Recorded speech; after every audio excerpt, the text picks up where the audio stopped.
Welcome to episode 232 of the Overlook Hour. I'm your host, Clark Little. Along with me, as always, is the man over there in Oakland, California. He just told us off microphone that his house has been deemed too cold to prove bread. It's Randy Michaelstaff.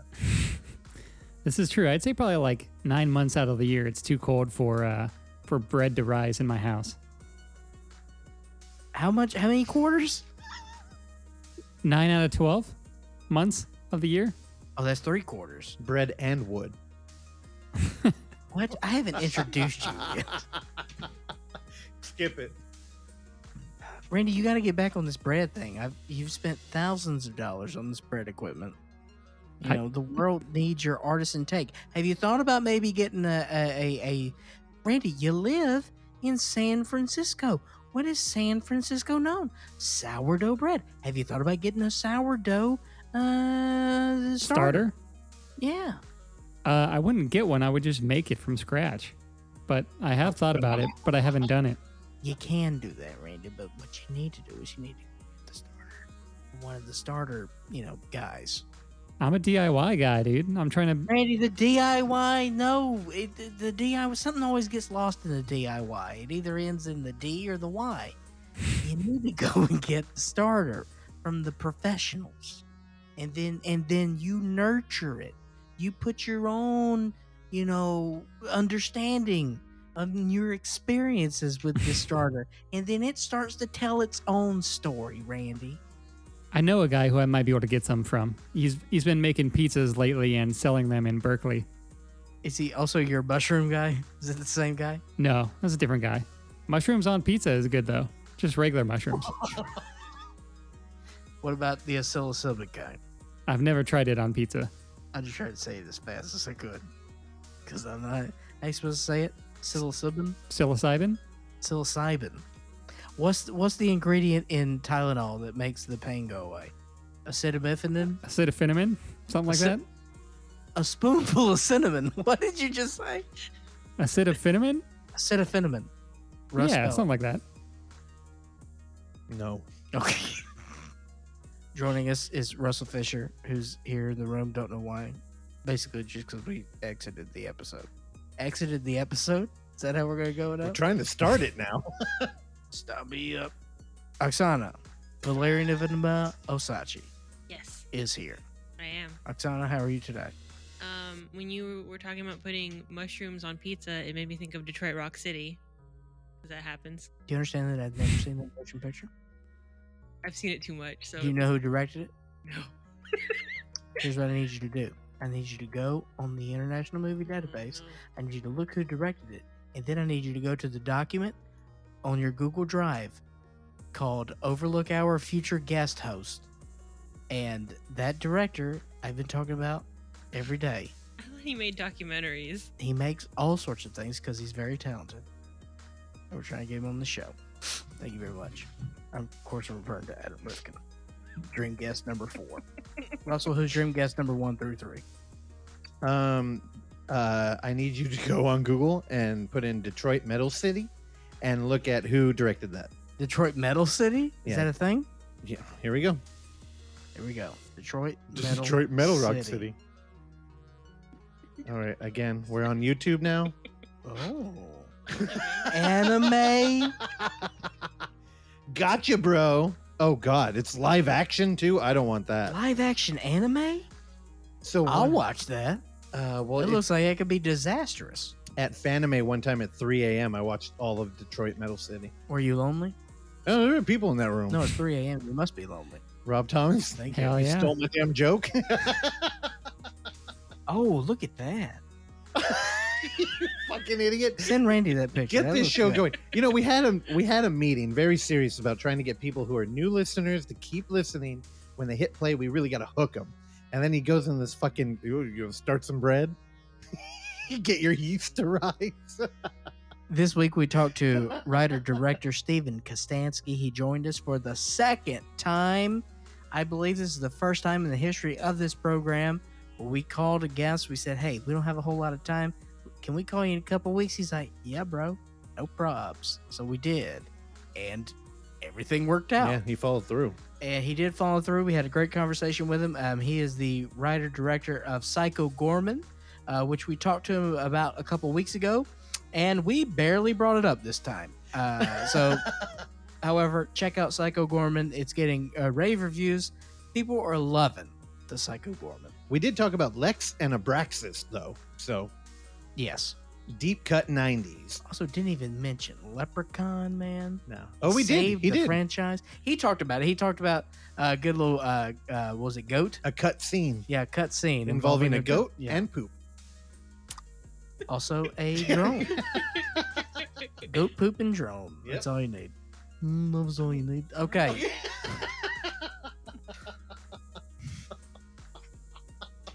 There's nothing you can go to can't be poop. Oksana Valeria Osachi, it is your job each and every week to tell us about the things that are coming out, not theatrically, because Gavin Newsom hates us. Yes. All right. I thought there was more to that. All right. So we have two very different movies coming out this Friday. The first one will be playing at the Roxy's virtual cinema. It is a documentary called Film About a Father Who. I forgot the better description is on IMDb. It's a multimedia documentary filmed over the course of like 35 years. Who does he think he is? Richie Lynx? One of his children made this documentary. Oh, who do you think he is? Francis Ford Coppola? I like Richie Hotlink. Richie Hotlink. Dude, that's a good name. Randy, write that down. That's new merch. We're gonna sell Richie Hotlinks.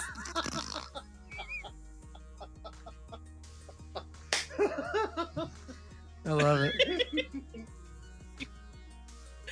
So, over a period of 35 years between 1984 and 2019, filmmaker Lynn Sachs.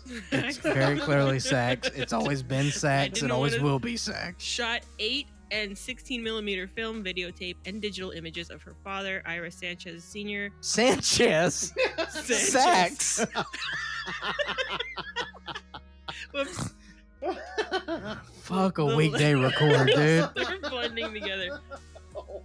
What is a bon vivant? Why are you reading this when you can't read? How do you pronounce that?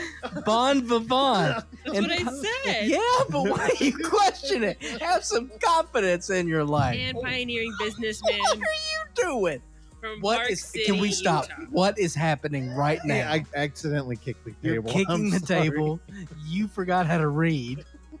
I was Randy looking wants to go to ahead. bed. I'm sorry. What the fuck is this movie about, please? It's a lot of footage of this guy, Ira Sachs. Great, next movie. I mean, that's enough for you. I'm sure you're in. I like how Did many you see that guy? The guy looks cool. Yeah. different medium. I love a mixed mediums. media. Yeah, so that's going to be at the Roxy's virtual cinema starting Friday the 12th. Also on Friday the 12th, Willy's Wonderland. Oh no! Already? Starring, yeah. It's going to be on Amazon at least. I don't think they've added all of the different. Oh, this is an Amazon original. Is it? I don't. Is I don't this think so. Bezos' last move before he stepped down as CEO? Oh, God. He's like, Here's more Nicolas Cage. I mean, this is clearly a Five Nights at Freddy's thing, right? I mean, there's no way not to think that. Aren't they doing a Five Nights at Freddy's though? There are animatronic mascots. Randy, Yeah. do you know about this movie? Just vaguely. Supposedly, it will Thanks, be Randy. in limited theaters also on Friday the 12th, but also streaming on the 12th. It's about so a quiet loner, Nicolas Cage, finds himself stranded in a remote town when his car breaks down. Unable to pay for repairs he needs, he agrees to spend the night cleaning Willy's Wonderland, an abandoned family fun center. Was that my throat? No. And that was It mine. was Clark. It was the garlic God, noodles. both of you. And it's not going to pick up. Nobody's going to know what you're talking about. It sounded weird. All right, but this Wonderland has a dark secret that this janitor is about to discover. So he battles animatronic robots. Oksana, I'm in. That looks good. you know that I love you and I appreciate your effort on this show. But in the future, can you choose films that don't have a novella as a part of the Well, I description? didn't read the whole thing. You read the whole thing. I did not. Of this one, you did. You read most of it. What do you got next? The end. Oh, that's it? Oh, SF Indie Fest is still happening, so All right. Yeah. All right, so this is going to be VOD rental, right? correct. Okay. I want to watch it. What do you think the price point? Going to be about $6.99? 20. No, it's not going to be a 20. I think I'm- $6.99. Yeah, I right, think yeah. a $6.99, and then can we buy it or do we have to wait a couple weeks? I did not look into Okay, that. because sometimes they'll do that. They'll do a oh, you know what? They'll do the reverse of that, where you can only buy it for a while, then the rentals are like 2 weeks later. Oh, weird. iMovies will do that. I That's don't know if it's called iMovies anymore. Terrible. That's a I bad. don't know. It's kind of cool. I mean, it shows that convenience trumped pirating because, you know, the fear originally was if you go online or it's streaming, people are just going to rip your film. And clearly they are. But I think people want the convenience of just being like, hit a button. You know what I mean? It charged my card. It didn't even ask me, whatever. Yeah, We're going. No, 100%. Instead of like, I'm going to pull up a torrent and figure it out and try not to get a virus. And Yeah. But the fact that you have to buy it before you can even rent it, I don't like that. I don't. I mean- You don't even really own it when you buy it. Yeah. That's the fucking thing. I don't know. I'm tired. For any questions, queries, concerns, or comments, please direct us at podcast@overlooktheater.com. Yeah, that's clearly Five Nights at Freddy. When you look at the Yeah, damn. Yeah, 100%. clearly. All right. The Overlook Hour is available on. No, Wow, you threw me what off, the dude. hell? You threw me off. 4 years of just mindlessly going through it. And you know what happened is you thought about it. You threw me off It's- the pattern. It's the first time you ever thought about it, and then you had no clue where For you any were. questions, queries, concerns, comments, please direct those at podcast@overlooktheater.com. Stitcher, Google Play, iTunes, the other one. Find us, like us, comment, tell a friend, tell an enemy. It's not any of my business what you do on your own personal time. The Overlook Hour is available on Facebook as The Overlook Hour. The Overlook Hour is available on Twitter as The Overlook Hour. The Overlook Hour is available on Instagram as The Overlook Theater. Find us, like us, comment, tell a friend, tell an enemy. Randy. Apparently, you could buy the Blu-ray already for Willy's Wonderland. A pre-order? Randy Yeah, I for guess the- so. All right. For Randy Michael Stat, Russell John Fisher, Oksana Valerian, Nevada Mosachi, I am Clark William Little until episode 233. Why don't you go out in the world, find something you want, and get it? Oh, man. I fucking did not like that.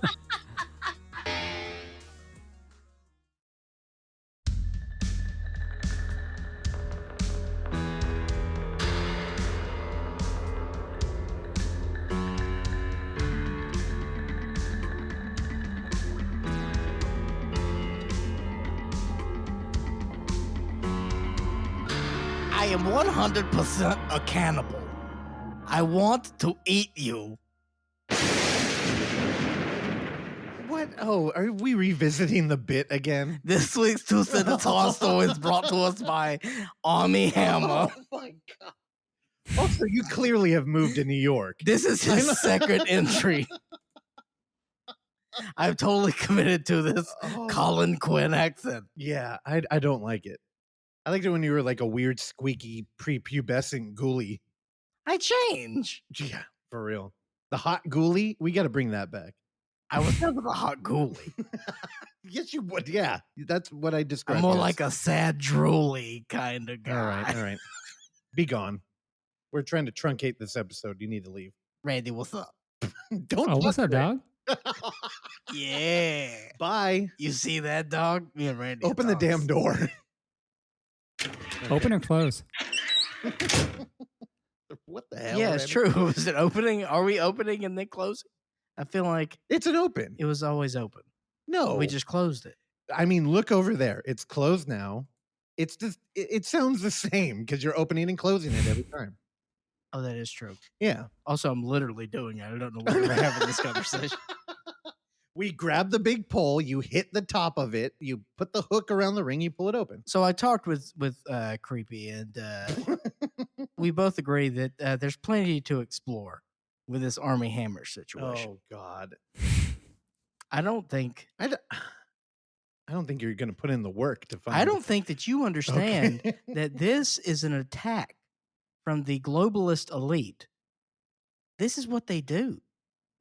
They do all this cannibal shit. Who is he? I don't even know. Do you who understand he is. that he is? So what is his name? Army? Army Hammer. Last name? No, Hammer. You know what family he's from? The Hammer Time. The Arm and Hammer Company. Really? Yep. Also, I Oh. took off my windsock to get to that What- extra dramatic What are sound. we doing? Is this like a QAnon thing right now? That's what I'm saying. Okay. Exactly. QAnon's Army hack. Hammer is Q, dude. Bring back the reptile. That's what I That's want what on a they shirt. do. I wonder if you think AJ is going on rants about this. AJ Bowen? Oh, AJ, I didn't know you were calling him AJ me, now. me and H. Who'd you think I was talking about? AJ Soprano? Oh, I love how I'm a solid 3 seconds I'm behind. late all the time. Oh no. All right, say it again. I got a cue for you. What do you think I was talking about? Why did Creepy Clark just show No, up? come on, give me a punchline. AJ Soprano. Yeah, Dude, is it on the board? no, Why didn't you put it on the board? because I don't want you to play it. Oh. That's all we're gonna play. I know. You wanted a new guitar. No. There's our new guitar, baby. I had a brain fart and I was on YouTube and I mean, we've been so busy doing other shit that the whole morning zoo thing has just like disappeared. And No complaints here. I haven't heard any yet either. And I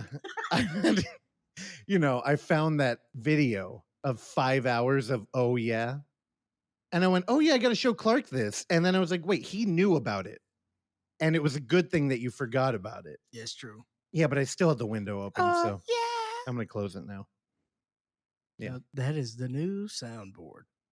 I got to parlay with Randy anyway, so I can figure out the new soundboard. Oh, damn it. There was an audio clip I wanted to pull. One of our astute listeners commented on our Rolling Thunder chat. Like, remember how you and Randy kept saying, Yeah. oh, I love Rolling Thunder. And it's like, you don't know Rolling Thunder. It has to be different. Okay, no, first of all, your retelling of this is insane. No, okay. I'm the one who corrected both of them. Yeah, but Thank I you was very sitting here and I'm much. like, you're not talking about Rolling Thunder. Yeah, I know. I know. You're behind on this. I think we addressed Randy. that. I don't know. We'll have to check the tape. But I got it wrong. Days of Thunder kicks ass though. Yes, Days Okay, of there you Thunder. go. Yeah, I don't know that movie. Tom Cruise. But he pointed out that NASCAR. the Empire Film Podcast with had an episode with Edgar Wright and Quentin Tarantino. Oh yeah. And early on in that conversation, Tarantino talks about Rolling Thunder a bunch. Really? Yeah. He reached out and he was like, I know it was an accident on your podcast, but the Empire podcast, they also brought that up right away. Oksana, go back to Rolling Thunder. Who's in Rolling Thunder? Who we got? We should just watch it. It looks like a Clark kind of movie. It totally is. We got a guy holding a shotgun. It's just not. Oh, Bill Devane's in it. William Devane and Tommy Lee Jones. You buried the lead on this, baby. I mean, you don't even understand. It's really cool. Scroll back up. Scroll back up. Don't show Scroll him back up. anything about it. No, scroll. Again, you are your own boss on this show. Thank you Also, very much. visual bit. Randy. Paul Schrader wrote this screenplay. Oh, Really? Bro, y'all, what? Look, y'all. Show's canceled. We're rolling thunder right now. Baby. Is that what you call when it hits 6 o'clock and you get off work? Dude, how am I not going to love this movie? That was a weed joke. I'm- No. My point wasn't that you wouldn't love it. My point was that it's too cool for you to know about it. That's incorrect. I knew about this movie. Thank you very much. No, you didn't. That's the only thing you know.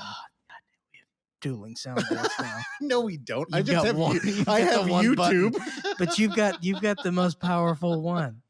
Do I? Yeah. No, because I have to ignore it. You hold the power, man. In order to craft the very detailed and intellectual conversations we have, I had to give up the soundboard. I'm not trying to win a Peabody. Everybody's trying to compete against Terry. Oh, said Terry Crews.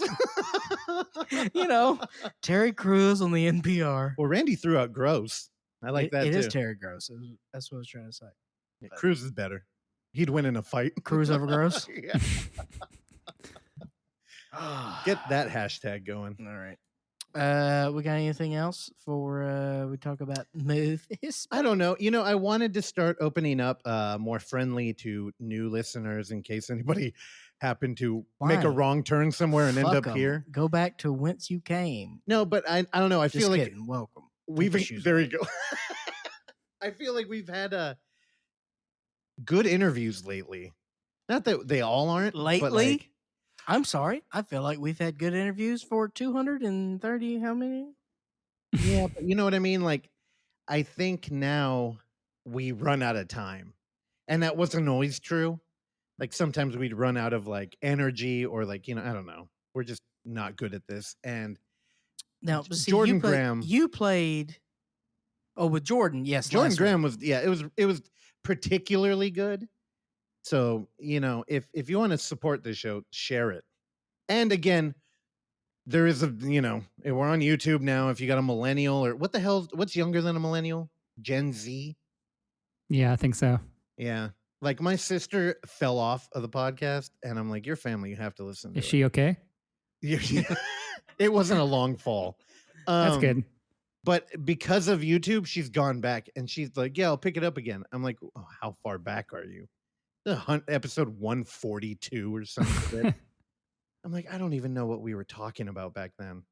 But yeah, I don't know. It's been good, and especially last week, because by now, Sator will be available. Mm-hmm. And if you check that movie out, go back. Honestly, you don't have to listen to this show. I'm sure he dives into that subject matter everywhere he went, but I don't know. I feel like we probably pushed him in a way. You're not going to hear Ginny from the Block jokes on any other podcast. As a reminder, I'm a classically trained investigative journalist from the University of Southern Mississippi. And I have tutored you, my young grasshopper. And together, with Randy watching in the corner, like a little cuck boy, we've constructed a fantastic interviewing team. Yeah, you're welcome. Well, thank you. Also, way too much garlic in that as it's just radiating off my microphone into my nose. It is currently singeing my nose hairs, which I trim regularly through my Manscaped not Lawnmower a sponsor. 2.0. Use promo code FuckRandy and receive $0 discount. All right. Was that it? We're truncating the food talk. We don't need more of it. What are you talking about? That's one of the positive things we get from this show is all the food talk. You were supposed to create an outlet on Twitter to do that and make little videos and shit. What if I told you I just haven't told you? Wait, can you tell What if I told you? I just haven't told you. Can you? Oh man, this is off topic, but it's good. Can you tell that story you told me about when you went out in the city for the first time in a year, and the guy was yelling at you? Oh, come on. Okay.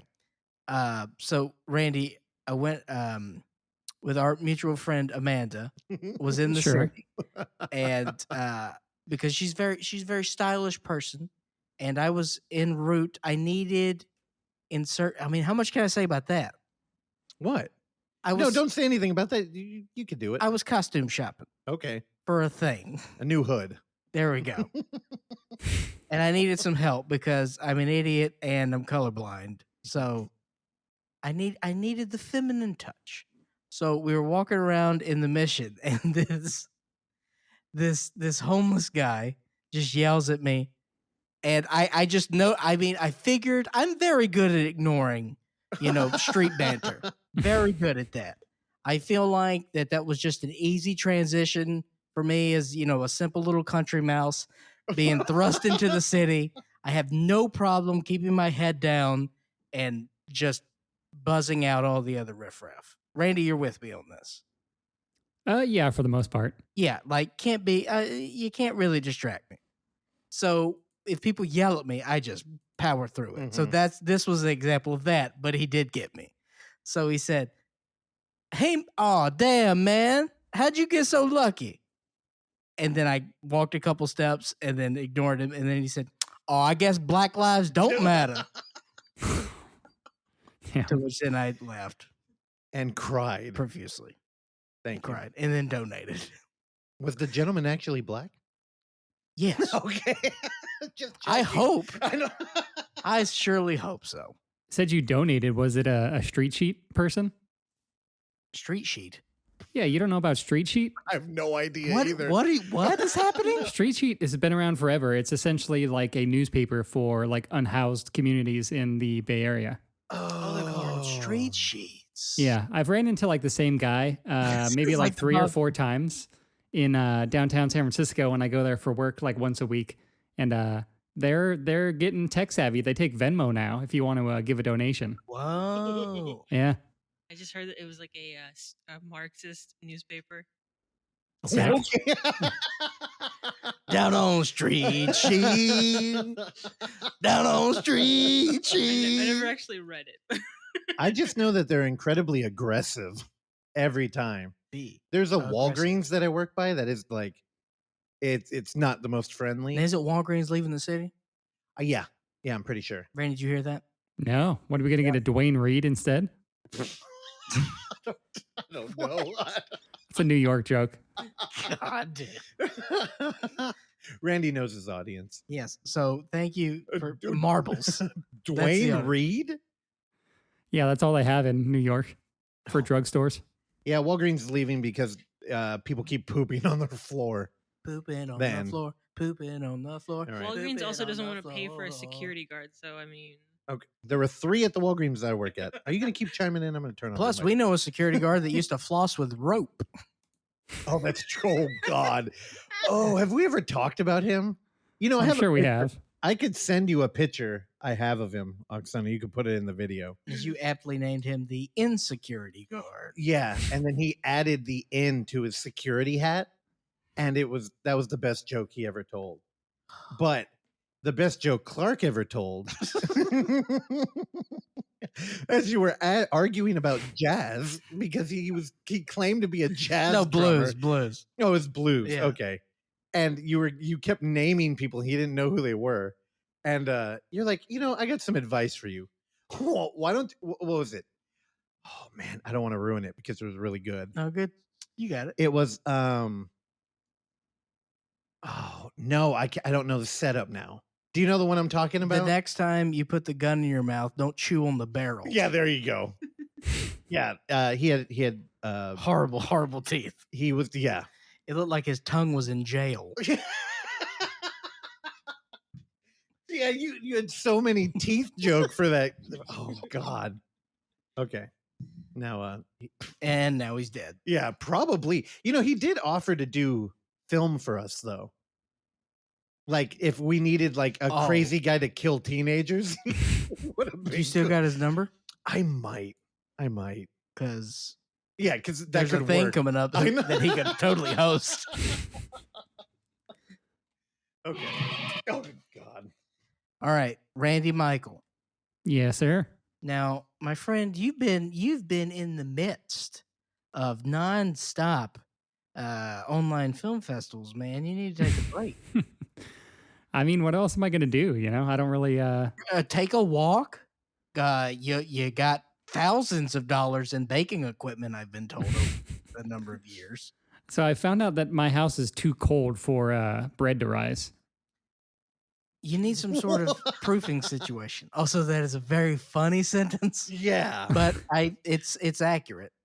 Yeah, the last 2 times I tried, I left the bread out for like much longer than it said, and it like didn't rise at all. Yeah, you got a proofing problem. Yeah, I gotta get a better setup. Try a Blue Chew. Not a sponsor. What's the warmest part of your house? Bathroom near the pooper? I guess my room when I have my space heater on. Yeah, just keep it in there. It's gonna smell all yeasty in my room though. don't smell gross. yeasty in your room. Yeah, if you leave the bread to rise in there. Randy, but it's not it's fine. Get a little glade, so you can light a little candle, say a little prayer. Maybe. I'll give it a shot. I did spend a little bit of money on baking equipment that I used maybe thrice. Yeah, thousands of dollars, I've been told. No, not thousands. Well, that's what TMZ said. Why'd you give it up? I don't know, because I have a bad problem of getting into something like really heavily and then giving up like a month later. Yeah, I'm with you on that. What did you end up making? I remember talking to you about it on the show, and you made like 2 things. I made loaves of bread like a couple times. Then I made pizzas a couple times. That turned out pretty decent, but Yeah, I made the za. yeah. So I guess I could probably do it in summer again, but yeah, any other time of the year, it's no bueno for rising. But then you gotta be careful of the heat too, brother. Yeah, maybe. No, ain't no maybe about it. You understand? I watched the Great British Baking Show. They cook in the tent. It gets too hot. Okay. I got to learn about the heat problems Like now that I get 7 degrees. know about the cold problems. Oh yeah, cold problems, hot problems. You know the Katy Oh Perry. my god! Hey, I sent you the picture to your G chat. I don't know if you want to put that on the screen capture, but you got Brian on there now. Oksana, how hot is 37 degrees Celsius? That's very hot. I'm gonna say Like Happening? 37 degrees Celsius. talking about 90 something. Are we? Where are you going with this? 98.6. It was hot in the tent that day, my friends. What? It's a Bible thing? No, Great British. Baking Show. Oh my god! Where have you been? I You've been don't know. checked out over there. Yeah. Oh, I'm sorry. Yeah, I was looking up the security guard image because I wanted to put it in the YouTube. Thing. Okay, that's good. Yeah. I'll allow it. I've also find his number. We haven't talked to him in 19 years. Is that also going to go in the video? Just so you can Oh remember. my god! All right, that's it. All right. Blur out his face. No. He may be wanted. I did get an Amber Alert over the weekend. Go get that? Yeah, I did. Yeah, I came in late too. I was super late. It woke me up. It scared me. Actually, didn't wake me up. I've been staying up late. I'm a party boy. What time? It was like 11 Oh, that ain't late. or 10 Yeah, I don't know. earlier. What are we talking about? I don't know. All right, so back to the original form here. Randy, you did what? Last week was Sundance, and this week you got SF Indie. Yeah. I bought a all access pass for SF Indie Fest that's running from the 4th till the 21st. It seems like Oh, we got there's plenty of some time. pretty good stuff on there. Yeah. So yeah, Randy, I'm planning how does to. that work? Do they have like select screening times for these, or is it a VOD situation? It looks like it's pretty much like if you buy the. So there's like a 5 film pass, there's a 10 film pass, then there's like a unlimited, and you pretty much just go on and you can just, it says select a showing, but nothing has had a time. It's basically, yeah, just like on demand. You just click it and watch it whenever you want. That's great. Yeah, Why am I not doing this? I don't know. There's some good stuff on here. How much is the passes? Not sure. I could send you the link. I'm looking at the link right now. I think the like 5 and 10 film passes aren't too bad. Still But waiting on Oksana. but one of the better things that I've seen so far is a movie called C.I.A. It is a faux documentary. It's a Spanish film. Yeah, it's a mockumentary, faux documentary that takes place in the beginning of the 90s in Mexico City. And it is so essentially this kid, Nicholas, who is a kind of a richer kid. He's a filmmaker, but he wants to start making a documentary about this gang of punk rock kids who their gang's name is C.I.A., which stands for Club International Aguerridos, which is, I believe, warriors. Hell yeah. Yeah, and then so he essentially, is spending time with this gang, getting to know them, and gets into a lot of parties and a lot of drugs and a lot of violence. It's a bug. Yeah, and a lot of crime, and the whole thing is very rough and raw. It's it feels very authentic as well. Most of the movie is like kind of not like shaky cam, but it's handheld. But there are some scenes that look very much like a French New Wave movie. There's some like kind of like lighter moments where the camera is a little more like on a tripod. There's also some scenes that are stop motion, which are really cool. So kind of this mixture of styles and stuff kind of reminded me of Funeral Parade of Roses, which was re-released like several years ago that I talked about here. Yes. Yeah, you loved it, I remember. Yeah, not as good as that movie, but sort of the style and sort of like the mixture of tones and stuff they were doing kind of reminded me of that. I never watched that. I've been meaning to for, was it 4 years now? Yeah, something like that. It's good. You never watched it, really? No, because it was on. It had come on TCM, and I recorded it, and I just never watched Oh my! That's how long ago Yeah, you recorded on TCM. Yeah, man. Yeah, Randy, that's interesting that you relate it to like French New Wave, because now I'm thinking about Man Bites Dog, and I've still never seen that. Oh, okay. Well, there's something about the faux doc format and like kind of following the subject that really reminds me of like Breathless and just the way it's like filmed. Yeah. Yeah. It's it's also a black and white movie, and it's filmed in like a boxy aspect ratio. So that kind of lends to the Breathless type of thing. Yeah, but you know what I mean? Like the camera's always kind of catching up to it, or like it's organic the way that it's unfolding, as opposed to like we're on a set and it's staged and the camera. There's something about it. Watch Man Bites Dog, because I need also, to. It's a French film, and it may basically be doing the French New Wave thing. Yeah. Also, cool connection. I watched the Q&A afterwards, which took place with the filmmaker. What's his name? Let's see what his name is. Leandro Cordova. But one of the moderators of the Q&A, Russell, you might know of the Bellagio Gallery or Submission. Oh, wait, what? The Bellagio Gallery. It was a sort of like an underground venue in, I think it's on like 18th and Mission. It's no longer exists, but. Oh, I don't know. Oh, okay. I figured maybe you had been there, but I spent, a lot of my late teens and early 20s at this place in the Mission called the Bellagio Gallery.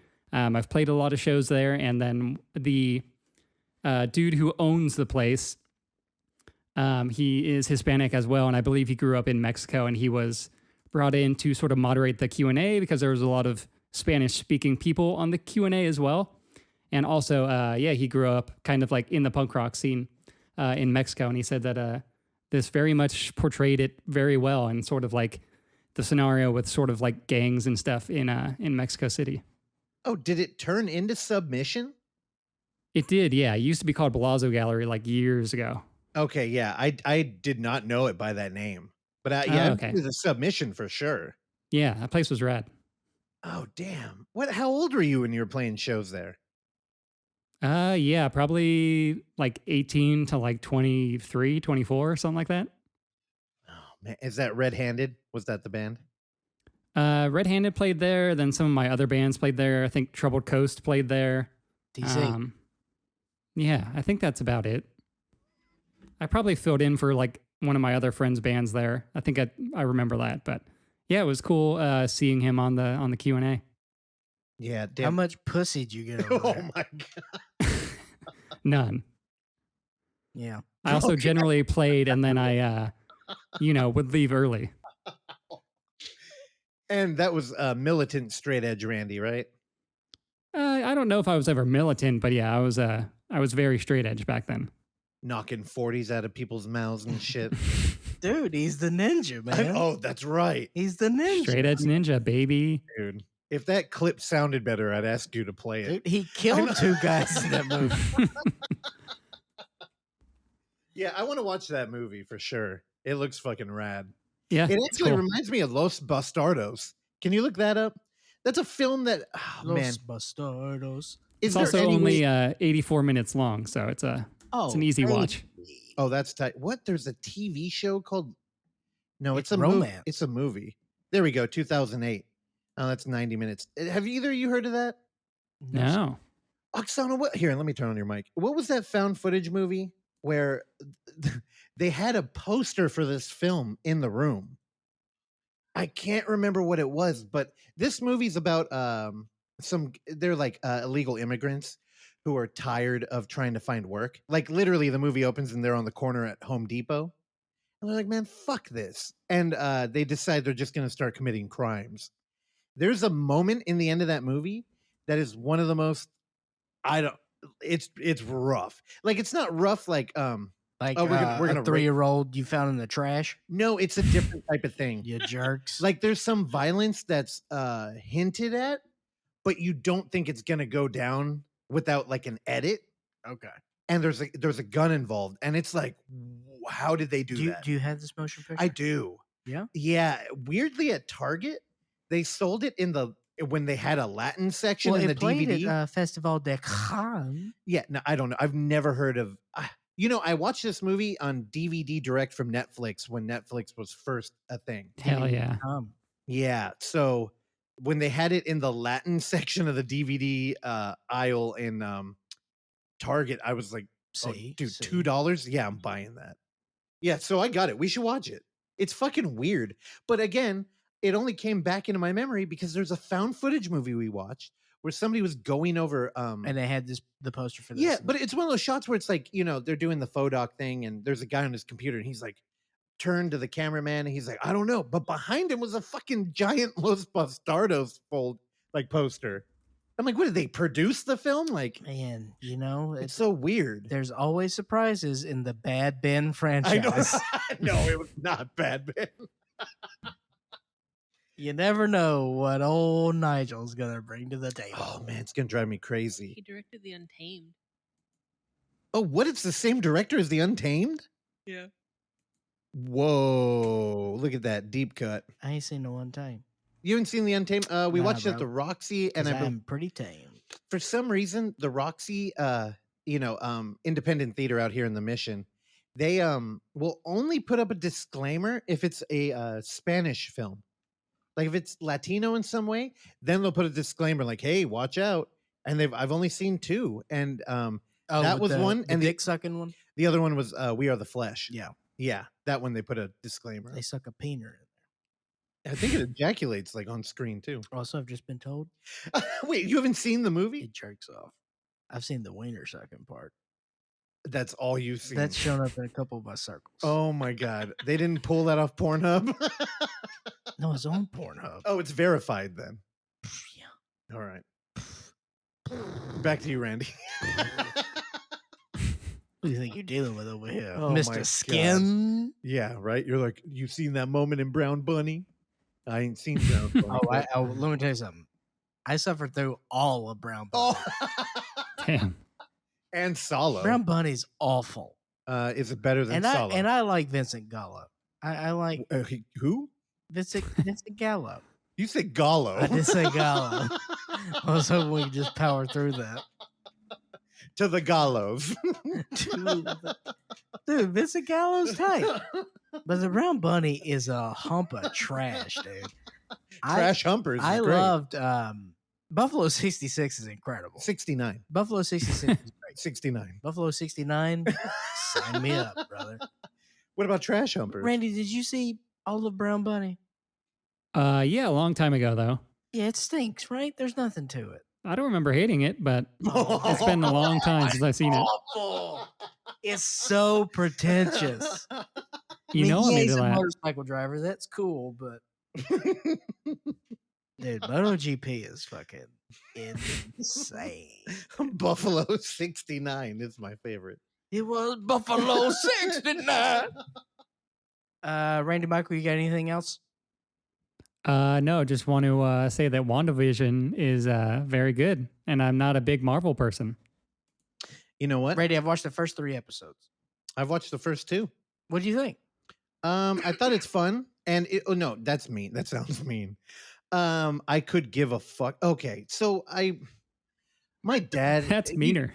You Y'all know my dad in this room, and Uh-huh. he can be fun, or he could be the bane of human existence. Uh-huh. And he, you know what he hates more than anything is when people are having fun and he's not involved. So a lot of the time, I try to find, programs, TV shows that he can get into, and it's not like it's hard. And his favorite show being Doctor Who. Right? Yeah, he's a big sci-fi guy. He likes television shows and he loves Marvel. So it's like, WandaVision's on TV. Vision is one of his favorite characters ever. Really? Yeah. That's lame. And you can tell him that and he will, talk at you for an hour about how Vision is incredibly powerful. Vision's lame. This is where I come from. And this is why I have a bunch of shitty pop figures over there on the wall. But anyway, I actually got him to sit down. And him, my mom, me and Oksana sat there and we watched the first 2 episodes. And it was cool because I am a fan of like 50s television. I grew up with Nick at Night. Really? Yeah, I liked it. But the first episode, I couldn't have pulled Dick Van Dyke or the Honeymooners. And having my parents there, it was kind of cool. Like my dad would not shut the hell up about Vision. I was a Get Smart guy. Yeah, me too. Get Smart's really good. But my mom knew all the sitcoms that they were pulling from. So I was having fun, but I realized I think this is why I like found footage, because I really like the parameters they're playing with. I like the craft language that they're using to tell the story. I could give a fuck about the 2 superheroes, although dramatically it's effective. Like at the end of those episodes, I feel an emotional like tug. But I just, Daredevil or any of the other TV shows, not even a slight inclination to watch it. That's my girl. Yeah. So I don't know. I thought it was good. And I was going to watch more with them. Like me and Oksana went over there on Sunday and I ended up just installing a fucking TV and a hanger on their wall. But I was like, oh, we could watch this. And they've continued it without us. So good job. Nice. Which they did not do with The Mandalorian. Even though, Really? yeah. Even though they were both into it. Well, I'm only 1 episode Further. Yeah. Yeah, I keep watching it. But I'm with Randy there. I could give a shit about Marvel. But yeah, it was really good. But Randy, you're digging it. You're several episodes ahead of us. Yeah, I'm all caught up so far. It definitely gets more into the Marvel-y things, and you kind of got to know at least a little bit. So I'm fully nerding out. I got into some podcasts that recap it and stuff. So Oh my god. yeah, That's because I don't really know anything that a whole lot. I mean, I've seen like Avengers and shit, but I didn't retain a whole lot. That's the web that they weave though with these context like franchises. Because the only way you feel you can get everything out of it is if you go on a wiki. And it's like, well, what did that mean? Like, you know how Do it all for the wiki. my dad was so annoying when that commercial came up in the first episode. And he's like, did you get that? Stark Industries. You know what that meant? I'm like, okay, Yeah. shut up. Like that was some low hanging fruit. Like, don't. He used to do that. He was a Carlos Mencia fan. I fucking hated it. I hate that. Do you remember when that was like in popular culture? Are you kidding I me? hated that. It's like the articulation. Dude, I watched Mind of Mencia. Oh, you look like it. God. Where were you living at the time? I was in college. Oh, okay. So you're still in like one of those QAnon states? Yeah. Okay. You're just trying to get a little culture. I get it. Dude, Mind of Mencia was funny. Are we still on Randy? I can't remember. No, he was just talking about WandaVision. Okay. Okay. Everybody, Oh, are we doing the timer? strap in. What I decided I was going to do, I was going to walk you through everything that I've watched this past week. That is 1, 2, 3, 4, 5 motion pictures. Hell yeah. Start the clock. Okay, you want me to? I Yeah, can. We're going to do All it right. in 10 minutes. I don't know. How are we doing for time? We're We're doing We're okay. at like 40. We've wasted everybody's. That's Set- how we're doing it. Set the timer for 14 minutes. 14? Yeah, that's right. Oh, this is not what we talked about before. Leading off, I watched this movie last And we're going. Sunday. This is a Randy retread. This is a Randy recommend. Randy, Uh-huh. this is Some Kind of Heaven. Hell yeah. Let me tell you something right now, Randy. you buried the lead because this is one of the saddest movies I have watched in recent memory. This depressed me God. to a degree that I was not expecting. Randy, I've always respected the elderly. You understand that. And I've also sure. I have a very healthy relationship with death, I think, as far as I'm concerned. I respect death. I know it's coming. I grieve for others who have had die. What? I respect death. Okay, Russ, I don't think you respect death. No. I don't think you do. I can see it in your face. Remember, there's a timer.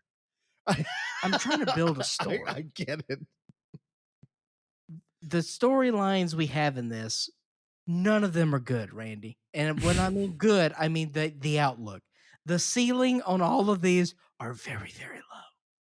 We've got Oksana, could you go to the homepage of the motion picture so I can go through the cast here on the IMDb, not the Rotten Tomatoes. Okay, never mind. Doesn't matter. The main guy we have, he lives in a van.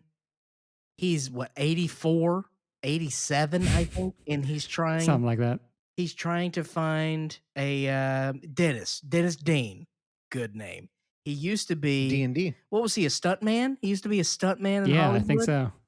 And lifelong bachelor, and now he's trying to find a rich old woman that he can marry and just mooch.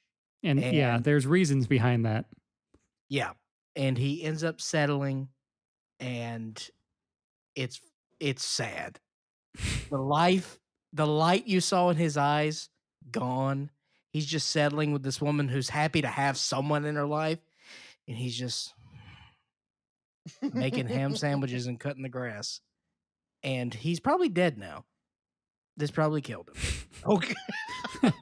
Then we've got the only cool guy is Margaritaville guy. Margaritaville guy rips. He sells lawnmowers and golf carts. He's cool as shit. And he starts buddy with a widow in the neighborhood. Her husband died. Shocker. And then they try to get together. I don't think there was a whole lot of chemistry there because she's kind of a dud and Margaritaville guy is way too cool. Then we go to the most depressing storyline. And that is this married couple that had been married for, 40 years or something. He is clearly going through the early stages of dementia. Like, he's there. Mm-hmm. He's also taking mushrooms, and he got busted in this documentary. Now, Russell, this is why I'm recommending this, because we have CCTV footage of him. You just don't give me any slack, do you? You give me no slack. If I'm a half second off on my cadence, you just eat me I up. didn't do anything. No. You made me laugh. In the CCTV footage, he got busted for having marijuana and coke. And It's called Chewy. he went he's on the Jimmy Kimmel show. He's dead.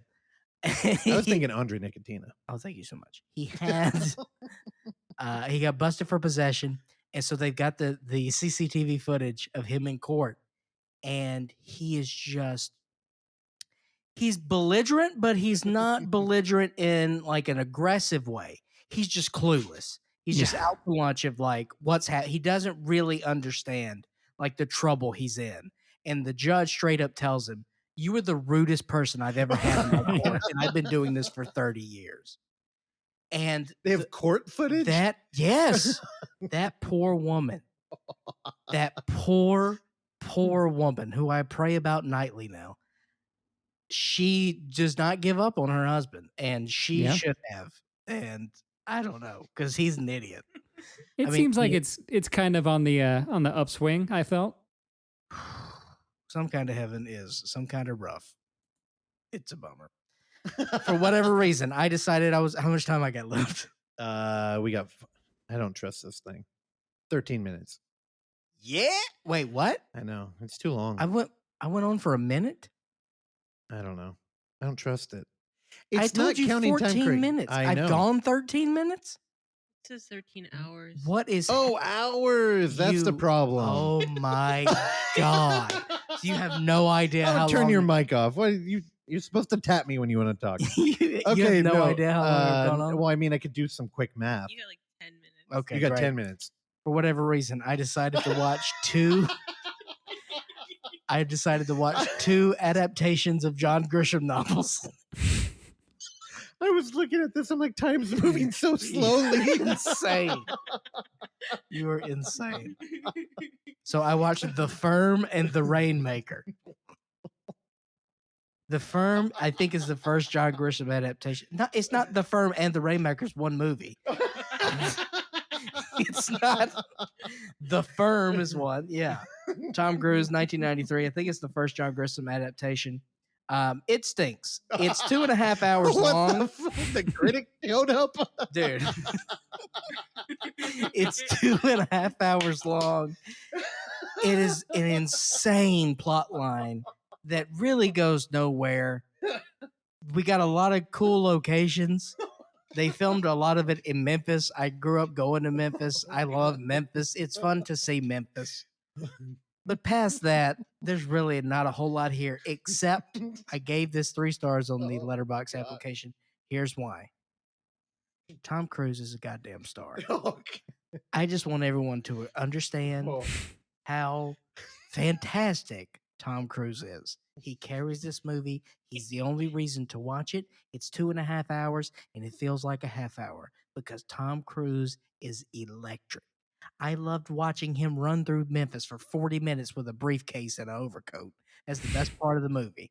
He runs very fast. Don't know what his 40 is, but I'll tell you, it's sub 4.7. As far as I'm concerned. It's great. He's fun. Also, there's a ton of stars in this firm. What's better is the Rainmaker. Okay, we've got Francis Ford Coppola. Francis Ford Coppola directed The Rainmaker, starring Matt Damon and Danny DeVito. I just realized I don't follow you on Letterboxd. That's I was very like, helpful. I'm correcting that It's right very now. helpful. There you go. You got a new follower. Let me tell you something right now. The Rainmaker is fun as shit. Okay? You got Danny DeVito. Let me tell you something. This is one of the best Danny DeVito's ever been. And Matt Damon is fantastic. We got John Voight in here. And he's doing his whole Southern lawyer thing. It's great. The Rainmaker is great fun. It's about tort, kind of, if I kind of knew what tort is. But it's about insurance fraud. And it's very... Over your head. Let me tell you something. The Firm, everything is all wrapped up nice, pretty in a bow. And the ending is so insane. It's so insane. And like, it's so stupid. How because God, I really didn't like The Firm. But Tom Cruise is great. Because at the end of The Firm, the whole thing goes back to the mob. And he busted the mob because the firm was overtaxing their clients. It's so dumb. It got wrapped up. Ed Harris was very bald in that, by the way. It's very strange. Very shiny head. Also, young Ed Harris, good looking guy. I like Ed Harris. Firm stinks. Rainmaker is far superior storytelling because it does not wrap up everything pretty in a bow. Frankly, it's kind of a bummer at the end, but that's life, isn't it, my friend? Mm-hmm. John Voight, the actor? Yes. He didn't get it. The fourth movie, yes. Actress Margot Martindale. I always think of Anaconda when I think of John Voight. Oh, Jeff. Yeah. I always think of Seinfeld, too, which is the reference you didn't get. Dude, Anaconda ribs. He got eaten by the snake. The fourth is a movie called, let me just make sure I get it right. Final Entries, the video diary of Madi O. Good luck trying to find it. I think I found it by calling it Final Entries. By harassing us, that's how you found it. Yes. Y'all watch this too. Yep. What'd you think? You only got 4 minutes left. Do you want me to? Only got 4. I thought it was great. I thought it was a good.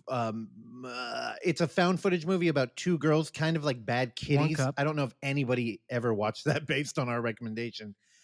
But it's 2 girls. One of them runs away from home after a bad domestic spat with their mom. And then her and her buddy end up at a abandoned house where they make a bunch of videos. It feels very authentic and aimless.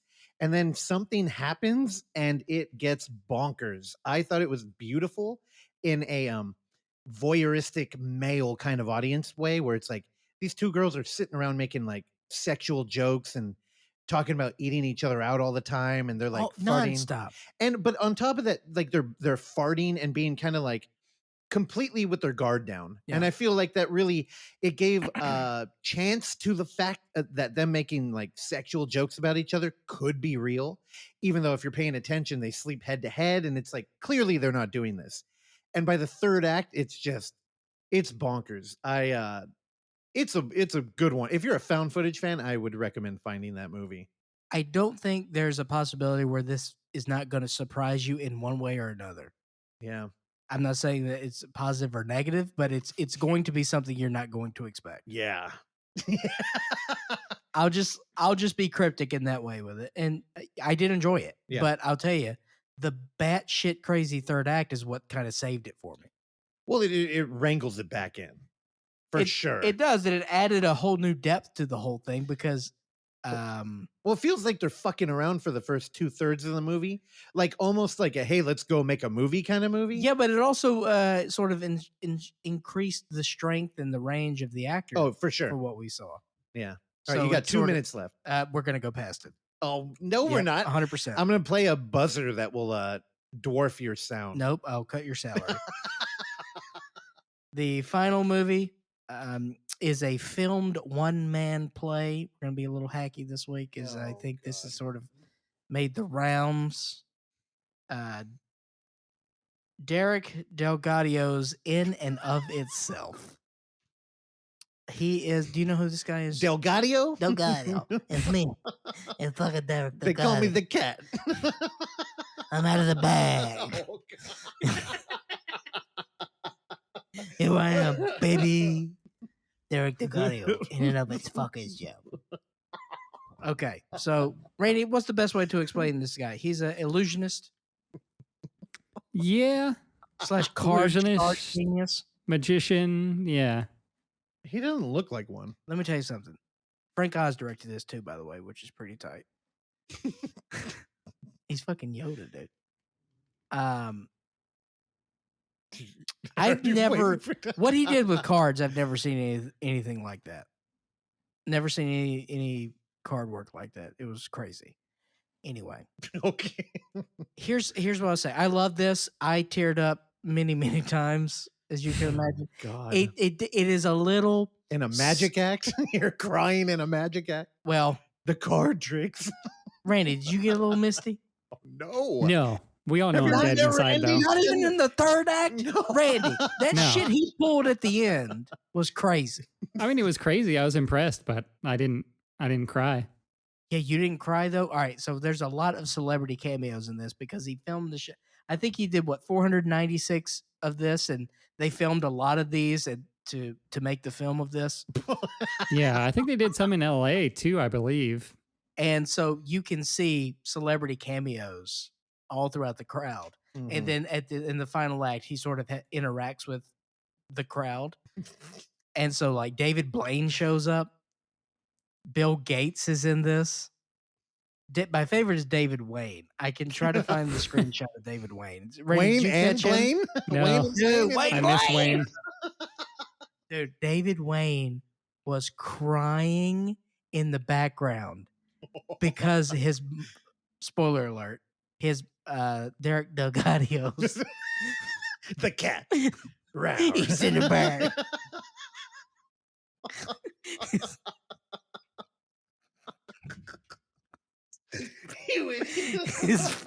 His mom was in the crowd, and that was supposed to be like a big emotional reveal because there was a lot of story about her in the previous act. I'm doing a very bad job of explaining this. You're up Beautiful one-man play. You're done. And so you see his mom in the foreground. You see David Wayne in the background, and his face is like convulsing.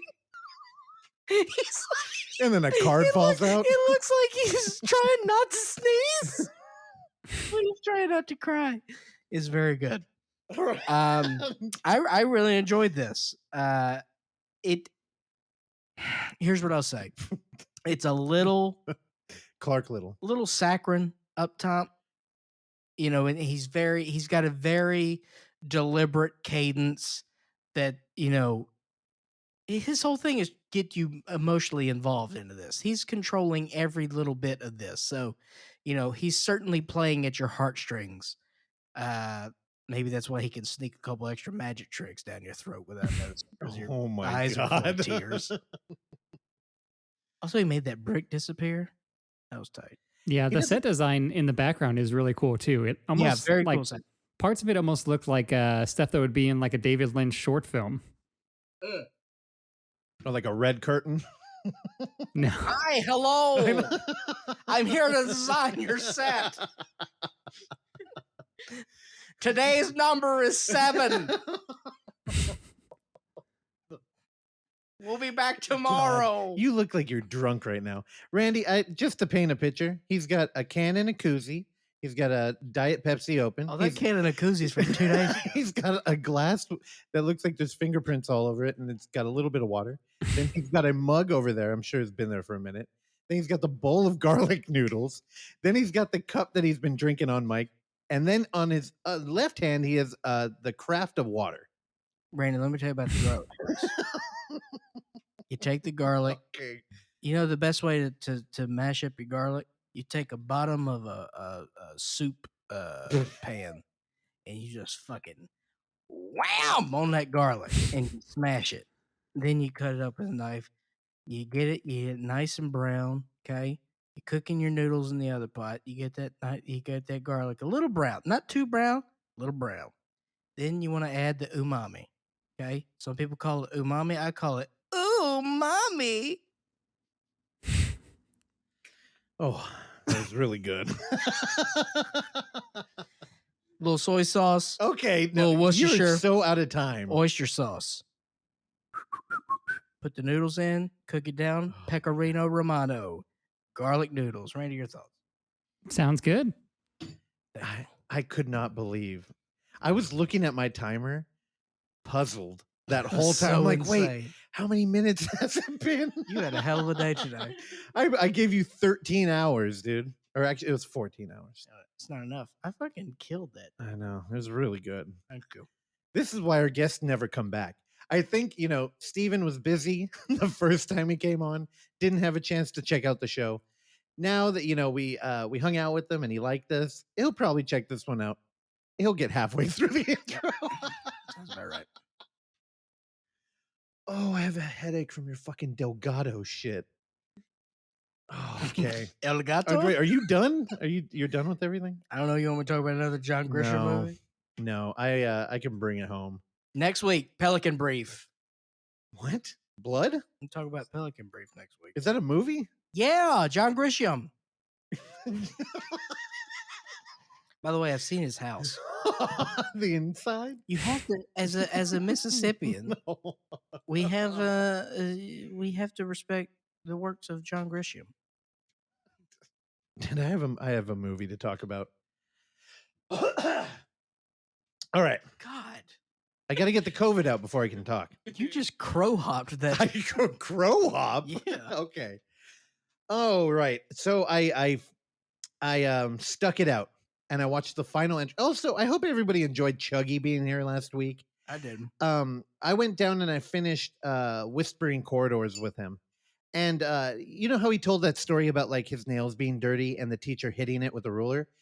Dude, the movie, what else? The girls had to like get on their knees on top of their desk and hold their arms up as like a punishment too. Chuggy ain't fitting on no desk. He did because they made him do it too. And that's a brutal, like, It's a strong desk. that's a private pile kind of punishment right there. That is Even like dragging their desks out into the hallway if they're getting punished for something. Yeah. So like I know in the beginning at Whispering Corridors and even on Letterboxd, I kept saying I really feel like I need to sit down with somebody who's really into like South Korean horror to kind of like, open my eyes to the history and kind of give me the impact. And honestly, it was kind of enough with Chuggy. Like just having somebody in the room who's like, hey, this shit's real and I did it. It kind of gave it more impact. And I don't know, I enjoyed watching it with him. Also the thing about Chuggy, he is a like hopeless romantic, which is really weird. And any kind of drama, it gets to him really bad. And it can be like melodrama, like Twin Peaks. He'd probably have a hard time with that. I think soap operas in general just like hit him hard. And so I finished the trilogy. The last installment is called Wishing Stairs. And the plot is Yoon Jin Sung and Kim So Hee are best friends studying ballet at an all-girls art school. Hell yeah. However, their friendship turns sour when they find themselves competing for a single spot in a Russian ballet school. Happens. Jin Sung learns from an odd student named Om Hee Jun of an old legend that if a person climbs the 28 steps leading up to the school dormitory and finds a 29th, then a fox spirit will grant the person a wish. Oh my God. Now, if you know anything about me, That made my head hurt. me and Randy, one of the first conversations we ever had, I believe was about 39 steps because we are huge Hitchcockian fans. We love film. We're fans of cinema. So when I found out this movie had 29 steps in it, I was incredibly excited. No, you weren't. No, I was. I like rules. I like parameters. That's true. I also like interacting with objects. Also, I'll tell you right now, I fucking love this movie. Really? Finally. This is the champion of the here's trilogy. the thing. There's a lot to unpack even with what you just said. The thing is, you really got to stick with this shit. I struggled with 1 and 2. And when I got to 3, I'm like, I'm going to see it through. Usually in an American franchise, the further we get away from like the big blockbuster, like the initial one, we get a little adventurous. Dude, in this one, it got more like, I want to say American, but I don't think it was an American influence on the film. It straight up got like, oh, fuck. If you can imagine a teenage Black Swan. Teenage where we're, Black Swan. Again, and from Memento Mori, we have another lesbian couple as our main protagonist. So we have a lesbian couple at a ballet school. The thing is, one of them is number 2 and one of them is number 1. And they they're up against each other. well, the thing is, only one of them thinks that. Power couple. The one who's the best one, the top of her class, Yeah. she's more into her girlfriend than she course. gives a fuck about the play. But she makes a passing comment one day after leaving a night of jumping on a bed together, because unlike a Memento Mori where there's an actual kiss on screen, this one, they have like girls sneaking off at a concert together. One of them sneaks into the other's bedroom at night, but they never get like no taco buffet. Nah, there's not even a kiss on the cheek. It's kind of they're jumping on the bed together and like playing around. So after a night of playing around, she makes a comment where like, I'm gonna be the lead and you can be in the play. What was it? It was a Giselle or something. One of them's like, I'll be Giselle and you'll be blank. And then she leaves the room and she's all like, oh, I'm in love. And then it cuts to the other girl in bed and she's like, why am I the other one? And it's dun, dun, dun. And I'll tell you, dude, it made me, the reason I love this movie, it's got a lot of style in it and they do a lot of cool shit.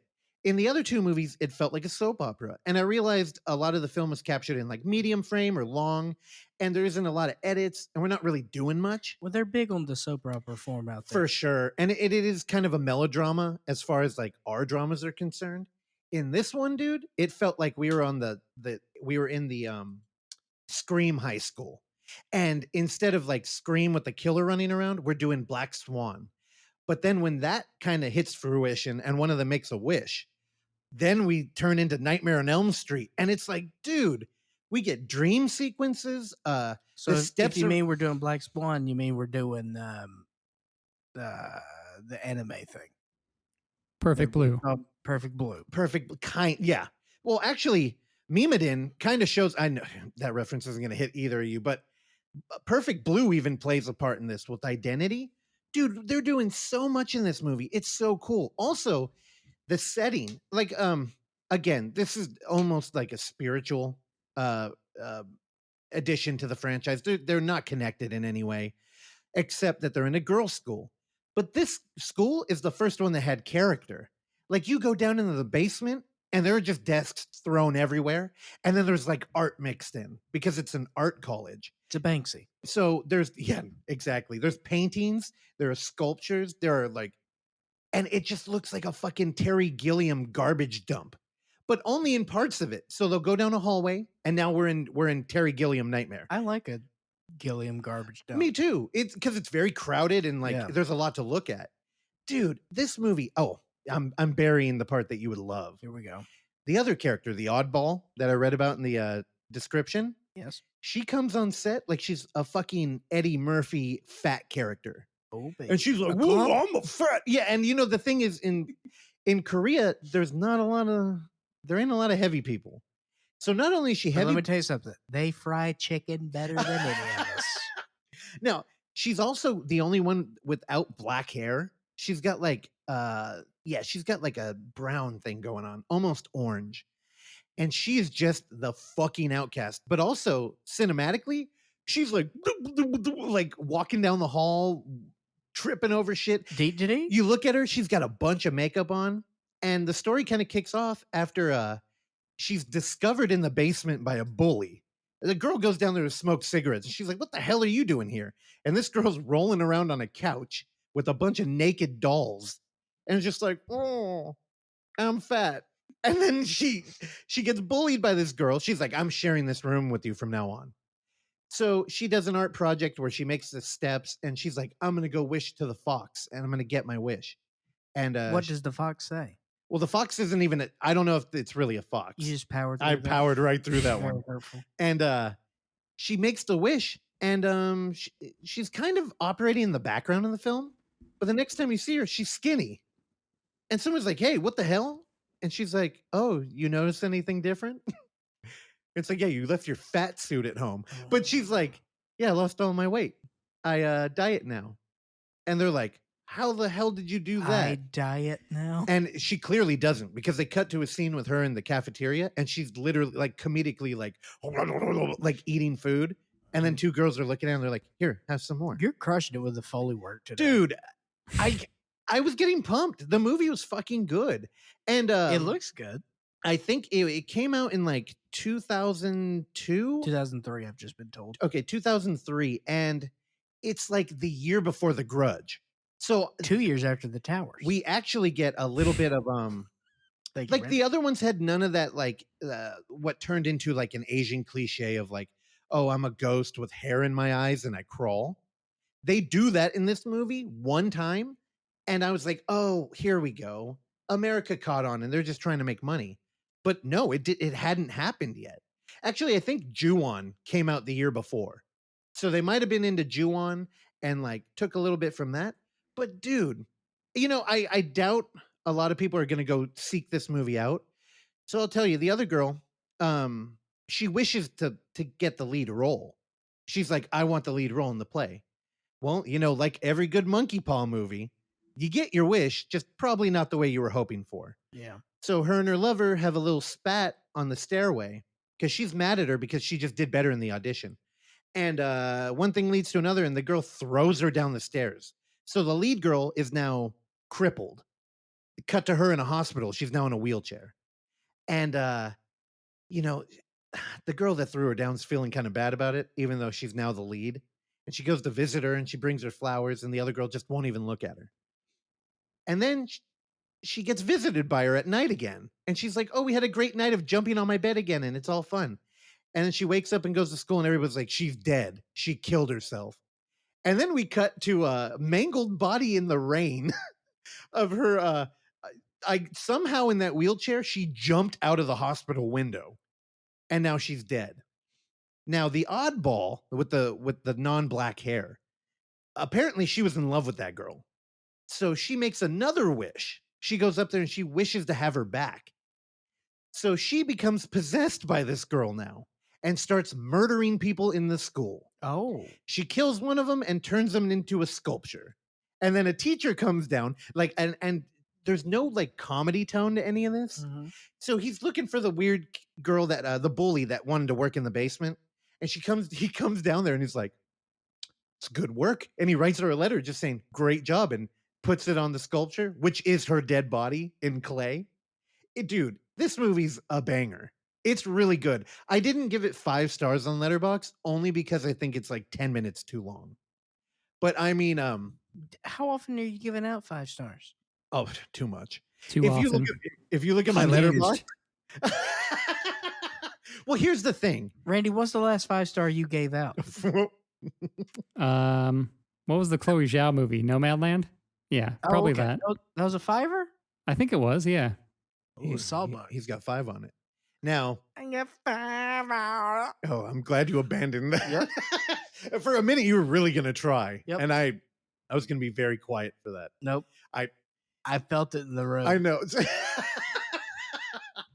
No, the thing is, I end up watching a lot of movies that I'm kind of like, predetermined to be into. But like, I mean, I gave A Promising Young Woman like 2. Yeah. But I don't give out a lot of 1s. Too many. I really don't hate a film. I love a lot. That is not true. Like what? Well, that I've watched recently. I could think of movies that I hate, but Velvet Buzzsaw. Yeah, but I mean, I'd have to watch that right now for me to put it on Letterboxd. I'm not going back through catalog. I'm only doing the diary thing. So How many movies have you seen this year? this year, not enough. I'm at 30. I was on a roll for a minute and then I'm off. Randy, where are you? I think I'm at like 45. 45. Miss 45. Now the Good other film? thing. Is that on the list? Of No. things that I've seen this year? Yeah. No. I saw it last year. Yeah. it I was know. last year. You can rewatch it again. Oh my God. Okay. No No. Country for Old Men's on my list, bro.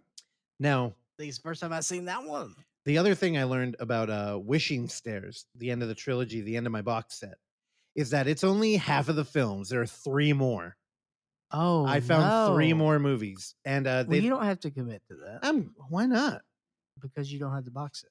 I don't think they're actually in a box set. All the names are, I don't know. They look like they might have been done by different production companies or something. But I'm gonna check them out. The whole And- thing was the Ghost School trilogy, not the Ghost School 6. Yeah, but honestly, there was no connective tissue here anyway. It was just South Korea and the connective tissue was literally the tissue of the cardboard that had Yeah. binded all these together. yeah, I know. And I'd like to continue. I feel like they just got me here Okay. on this last And one. I'm then really into you it. understand this is a carrot stick situation. Yeah, I know. But also, it's like if I don't watch it, who's going to?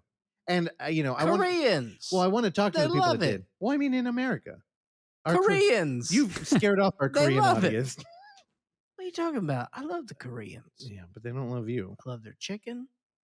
Asian women do not like me, and it's very depressing. Why? I'm attracted to Asian ladies, but I think they just like sense my bad credit and just go the other way. All right. It's Yeah, very no, depressing.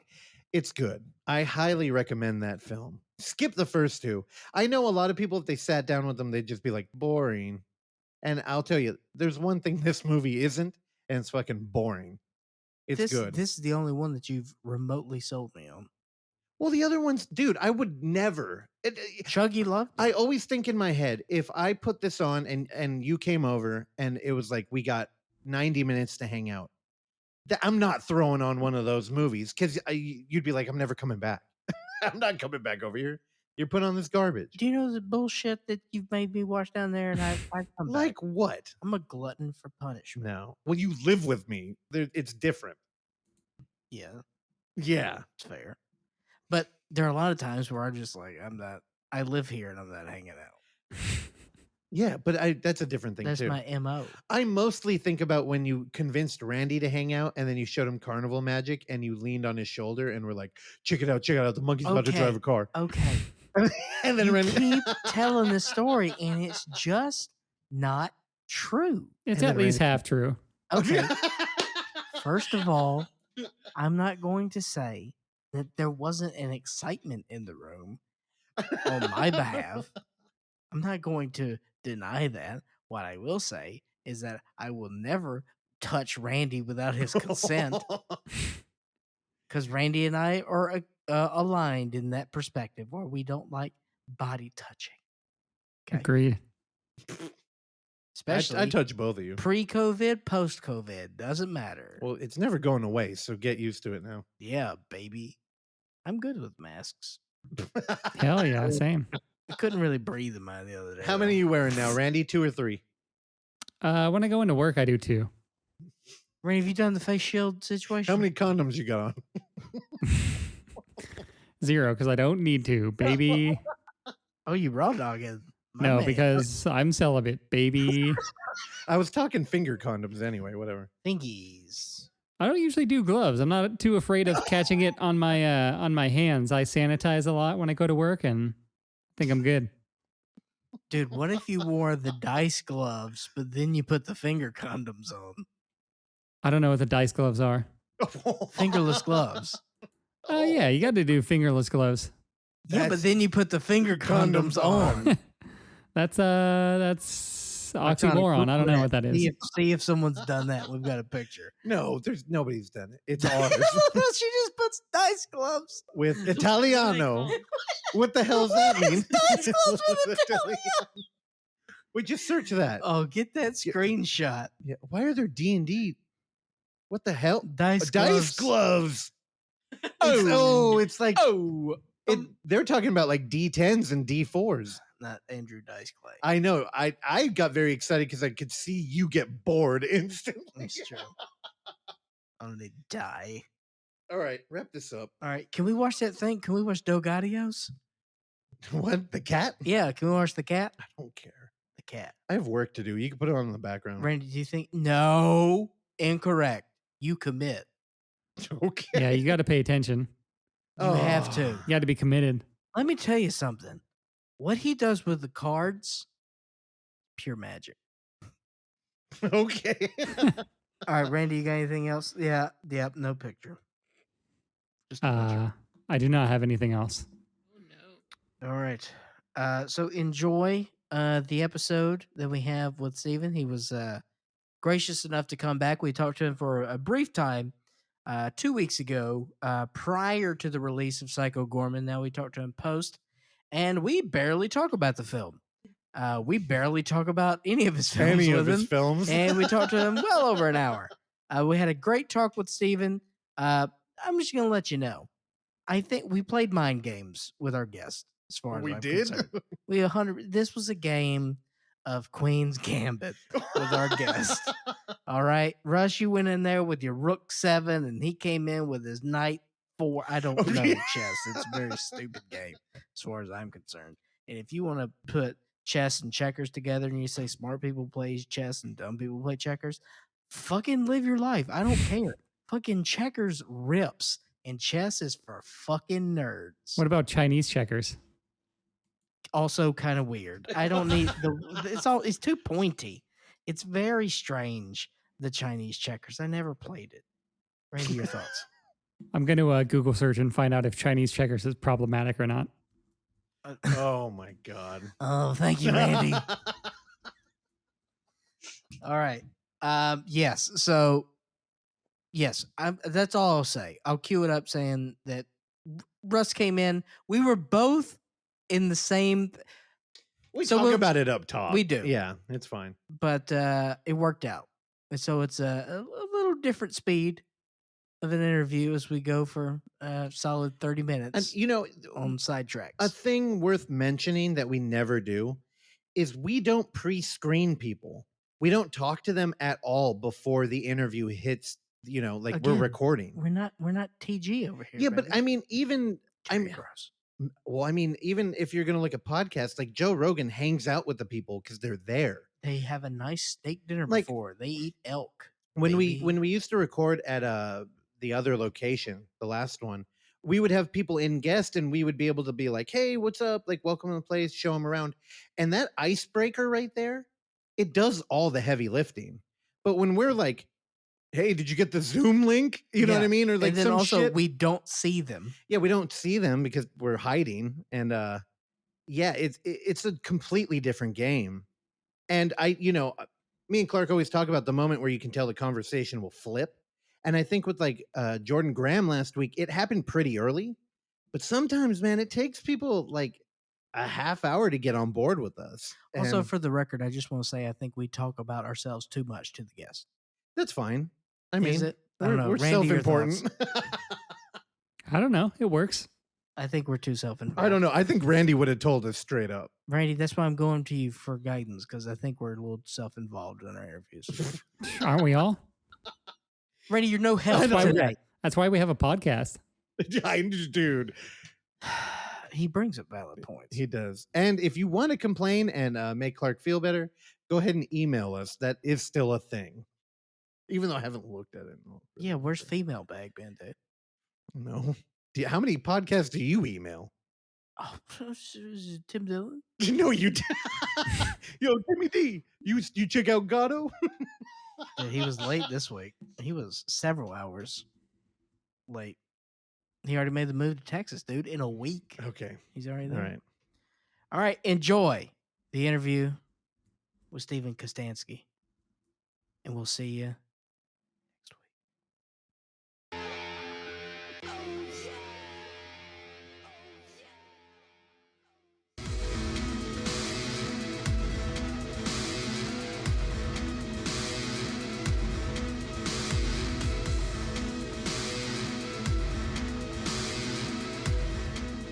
All right.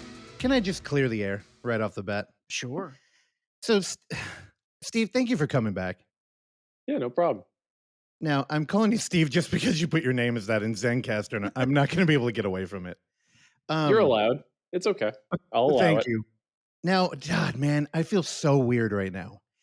So me and Clark, before, again, we live together, we were downstairs and I threw on YouTube. And I was just like, let's see what Steven's been up to, like how people are receiving the film.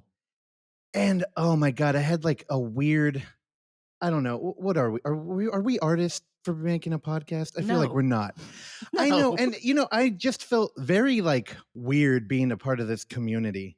I'm like, I don't know. I feel like a lot of the dudes that are doing what we're doing are just like dudes who are into film. And I mean, I know that's Which what we are. are. I know, but I feel like they're lazy and there's no like craft there. Like people don't think critically about what they're doing. And then I started thinking of, oh God, we're having Steven back on here. He probably fucking hates doing podcasts. So how's it been touring? Like, what's it like being an artist and going on all these weird little, I don't know, audio islands? And I mean, you kind of blind. I mean, honestly, like it's exhausting for me because I'm an introvert and it like takes all my energy to do this. Like I have to like take a nap after this. But at the same time, this is like the only way this is kind of recapturing the fun of like going to conventions or film festivals and just talking to random horror and genre people about movies and stuff. Like that's what I've liked about doing this like whole press tour for PG is that the interviews, like if I get a little bit more time than 15 minutes, which was a lot of them, and that's an absurdly short period of time to talk about anything. But usually they get derailed and I can just like ramble about how much I love Phantasm or something like that. So that's been the best part of this is just being able to have like movie chats about stuff with people and getting like different opinions on things. So I mean, it's kind of juggling that with me, being exhausted by being social, but also desperately wanting to just talk movies with people. So yeah, it's been a lot better than I was expecting it to be. I thought it was going to be way more punishing, and it was punishing. It was like punishing physically in that it like wore me out, but at the same time, I don't know. I could talk to people all day about this kind of stuff. So yeah, it's been fun. I think my fear comes from like, I feel like there's a lot of confusion in like the digital world, and it's hard to gauge like what time is worth being spent. And I also imagine sometimes that like we've created like a sort of like digital bear trap, and we like lure an artist in here and we're like, we got you, and you're trapped for an hour. Because I mean, I listen to podcasts all day and some of them are terribly boring. And that's my deep rooted fears. I just don't want to waste your time and bore people who listen. And there are times when I'm listening and I'm like, man, y'all have like no energy. And you got like a 3-hour podcast and you have a guest. Like, I don't want to do that to you. And I had like a weird existential horror moment downstairs watching YouTube. And I'm like, oh God, are we this, Clark? And he was like, that's my fear too.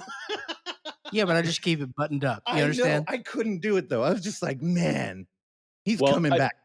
Here, I'll give you couple questions off the top. Don't even bother with because I've been asked them 100 times and I'm real tired of answering them. Is like, where'd you get the idea for PG? And also, the kids were really great. Like, what was it like working with kids? Like, I've answered those questions to death, so we could just skip over that. I feel like if people want those answers, they're out there. And yeah, if we could talk about other anything but those specific questions, I'm all for it.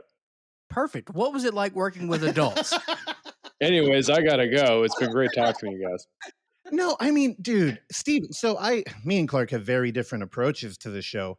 Clark is, he's very quiet, and then he shows up and he brings a big energy. Me, I have a nervous energy, and I write down a bunch of questions, and I don't usually read any of them. Now, when I listen to like fucking a YouTube podcast and I hear the questions I was writing down, I'm like, oh God, I'm a fucking hack. It's like, We're all hacks. yeah, I know, but it's like navigating that area. But and you know what else? We're also not hacks because we're talking to an artist right now who, dude, you make horror comedy or comedy horror, and I Big fucking distinction. I hate that genre. Yeah, both of them. I really Oh, don't. it's like awful. It's a bad genre to be operating in, and that's why when I make movies, I try to never call them comedies. They kind of just become comedies. Like Yeah. like eventually that label gets put on them. And even like, yeah, when I'm writing stuff, I'm like, this is funny, these moments are funny. But that label of like horror comedy or sci-fi comedy to me is such poison for Yeah. your movie that it's better to almost like pretend that it's being played straight. Or I mean, I shouldn't say pretend, because I always approach these things like with a level of seriousness, even the humor. But yeah, there's just like a type of movie that label is associated with, and I do everything I can to stay away from that kind of like wink at the camera bullshit that has given those kind of like genre mishmashes a bad name. So, Stephen, like in today's like climate, especially now where streaming is even more of a necessity in terms of watching film, do you think that those constraints are even bigger now to where like something needs to be within these little genre pockets? I don't know. It's like, because with PG, I was operating in such a weird bubble of just like a perfect storm of events that led to me making this movie exactly the way I wanted to make it. And I got to skip over all the conversations that preceded like things like Leprechaun and The Void, where people were like, well, like, we need to figure out like what the demographic is for this. And like, let's talk about like the metrics of different like kinds of horror movies, like what's in right now. Like, I'm so sick of those conversations and I hate them, because it's like that has nothing to do with making art and telling a story.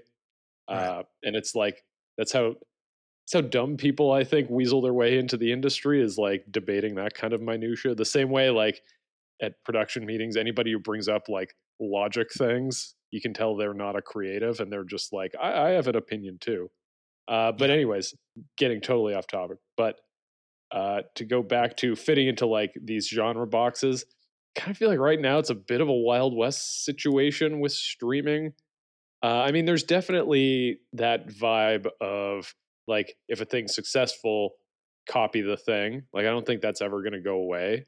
And people talking in shorthand isn't going to go away, being like, oh, so it's kind of like Stranger Things meets Ozark, or like Sure. something like that. It's like people like just putting two popular things together and being like, so it's like that. Like, that's my only way of wrapping my brain around this thing you're pitching. But I do think, because now there's like such a variety in streaming, and they just want content so bad, that the impression I'm getting is that it's pretty loose in terms of like just making stuff and like what you're able to make.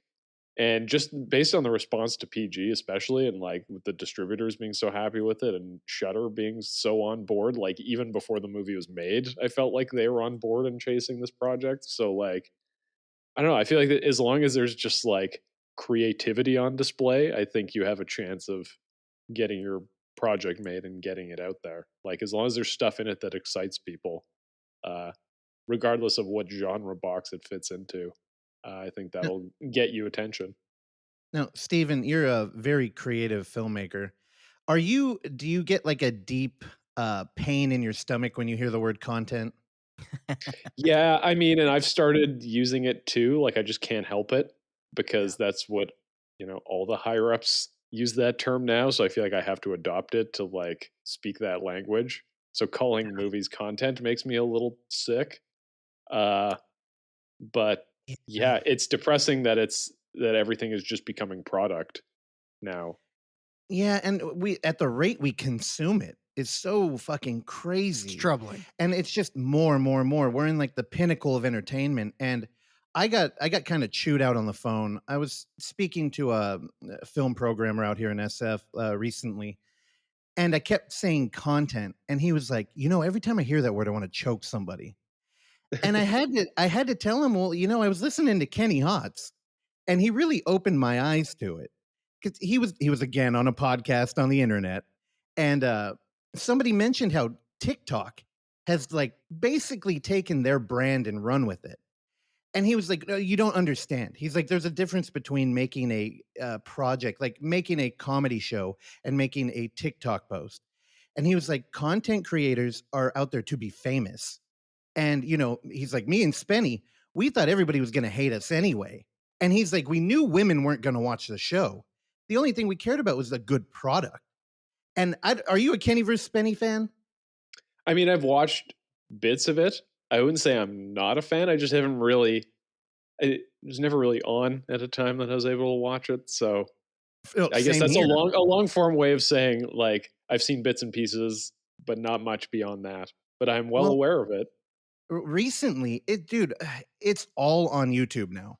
And it's exploded. Like we used to watch it like pre to playing D&D. Like one of my friends would come over, Chuggy, who was on last week, and we would sit there and watch one episode and then nice appetizer. Well, dude, it would be like 100,000 views. But went on there yesterday, over 2 million. Yeah. So they've found like new life, years after the show was done. But I had never heard anybody refer to TikTok content and stuff like it is about just being famous. It's not really what you're putting out there is supposed to live on its own. And again, this ties back to Psycho Goreman, because when I was having that existential horror moment of, oh my God, we're wasting Steven's time, I was like, well, how could we get out there more? And I was like, we got to make a TikTok. And then have fun. And then I was thinking, well, how thematically inappropriate would that be to put Psycho Goreman on TikTok in an attempt to reach little kids with a product that's basically making fun of RoboCop reaching little kids? Yeah. Right. I'm like, have you seen your stuff on TikTok, Steven? Is there stuff on TikTok that I'm not seeing that's Psycho Goreman related? I'm not on TikTok, so I wouldn't know. It's like I'm not on Twitter and I'm not on TikTok, and I have days where I'm like, am I stupid for not doing those things? And other days I'm like, I think I'm in a good spot not doing those things. Yeah, and I only feel that way right before we have a guest on, and I get terrified that we're wasting your time. I'm like, we need to make a fucking TikTok. I mean, the thing is, Psycho Goreman would just work for it because the visuals. Like, you could be the most ADD'd, riddled individual and see 2 seconds of pretty much. TikTok is your home. Yeah, and you could watch 2 seconds of this movie and 1, just be entertained, and 2, think it might be for children. That's true. And I mean, fuck, Megan is Missing was killing on TikTok. Oh, yeah, that was wild. Yeah, I don't know what that is. Megan is okay. So we end up talking a lot about found footage on here, and I'll keep this brief for everybody listening. You never do. I never do. Megan is Missing was made by a prolific cinematographer who was head of the American Cinematographers Guild. His name Michael Goy, and he made a film. He was disturbed by an article he read in the newspaper that was about a girl being abducted. And it got in his head where he's like, I'm going to read this article and then I'm going to go on with my life. And I'll probably forget later in the day. So he said, I want to make a film that makes people remember. And it's kind of that Cannibal Holocaust thing where it's like, I want to punish the audience into changing, except he employed a completely different film narrative. He went found footage because he really wanted this to feel real and linger with people. And of course, it's about 2 girls who go missing, and it doesn't end up well for them. But last year at the end of 2020, it turned into a TikTok challenge where people were like, I dare you to watch Megan is Missing. And the whole idea was you record yourself and post a TikTok during and after. And I'll tell you right now, Steven, the product is a lot of crying children. Wow. I mean, like millions of them. Jesus. Yeah. Okay. That's pretty insane. But it's funny because you go on Twitter and Michael Goy's just like, hey, my movie. People are watching it. And it's like, this is kind of what he wanted. But 10 years removed. 10 years removed. And also maybe not for literal children. I think it was more of a PSA for parents, but yeah. Oh man. And the girl's 14, I think, in the film. Yeah. And I did a little video for Grimfest where they wanted me to review it. And I watched like maybe a half hour of these TikToks before, and it crushed my soul. Jesus. Yeah, but I was like, you know what?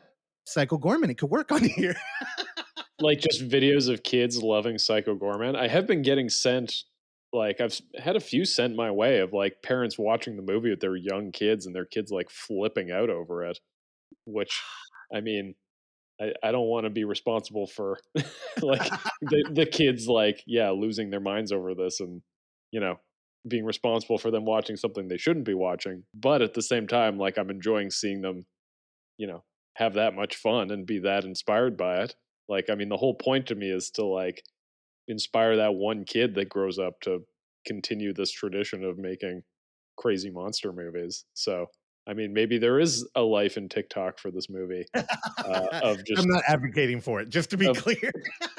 Of parents showing it to their kids and kind of like showing how they react to it. So, yeah, But, I mean, it would only add to the heat that I'm already getting for this movie not being appropriate for kids. So why not? Why not stoke that fire a little bit more?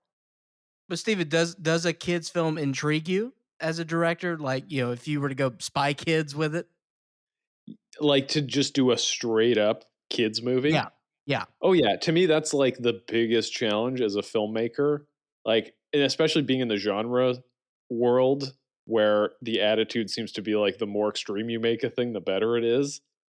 I think that being able to tell a story that's entertaining for kids and adults and that doesn't require on any kind of like shock value to be good, I think is like the ultimate test of a filmmaker. So yeah, I would love to make a kids movie.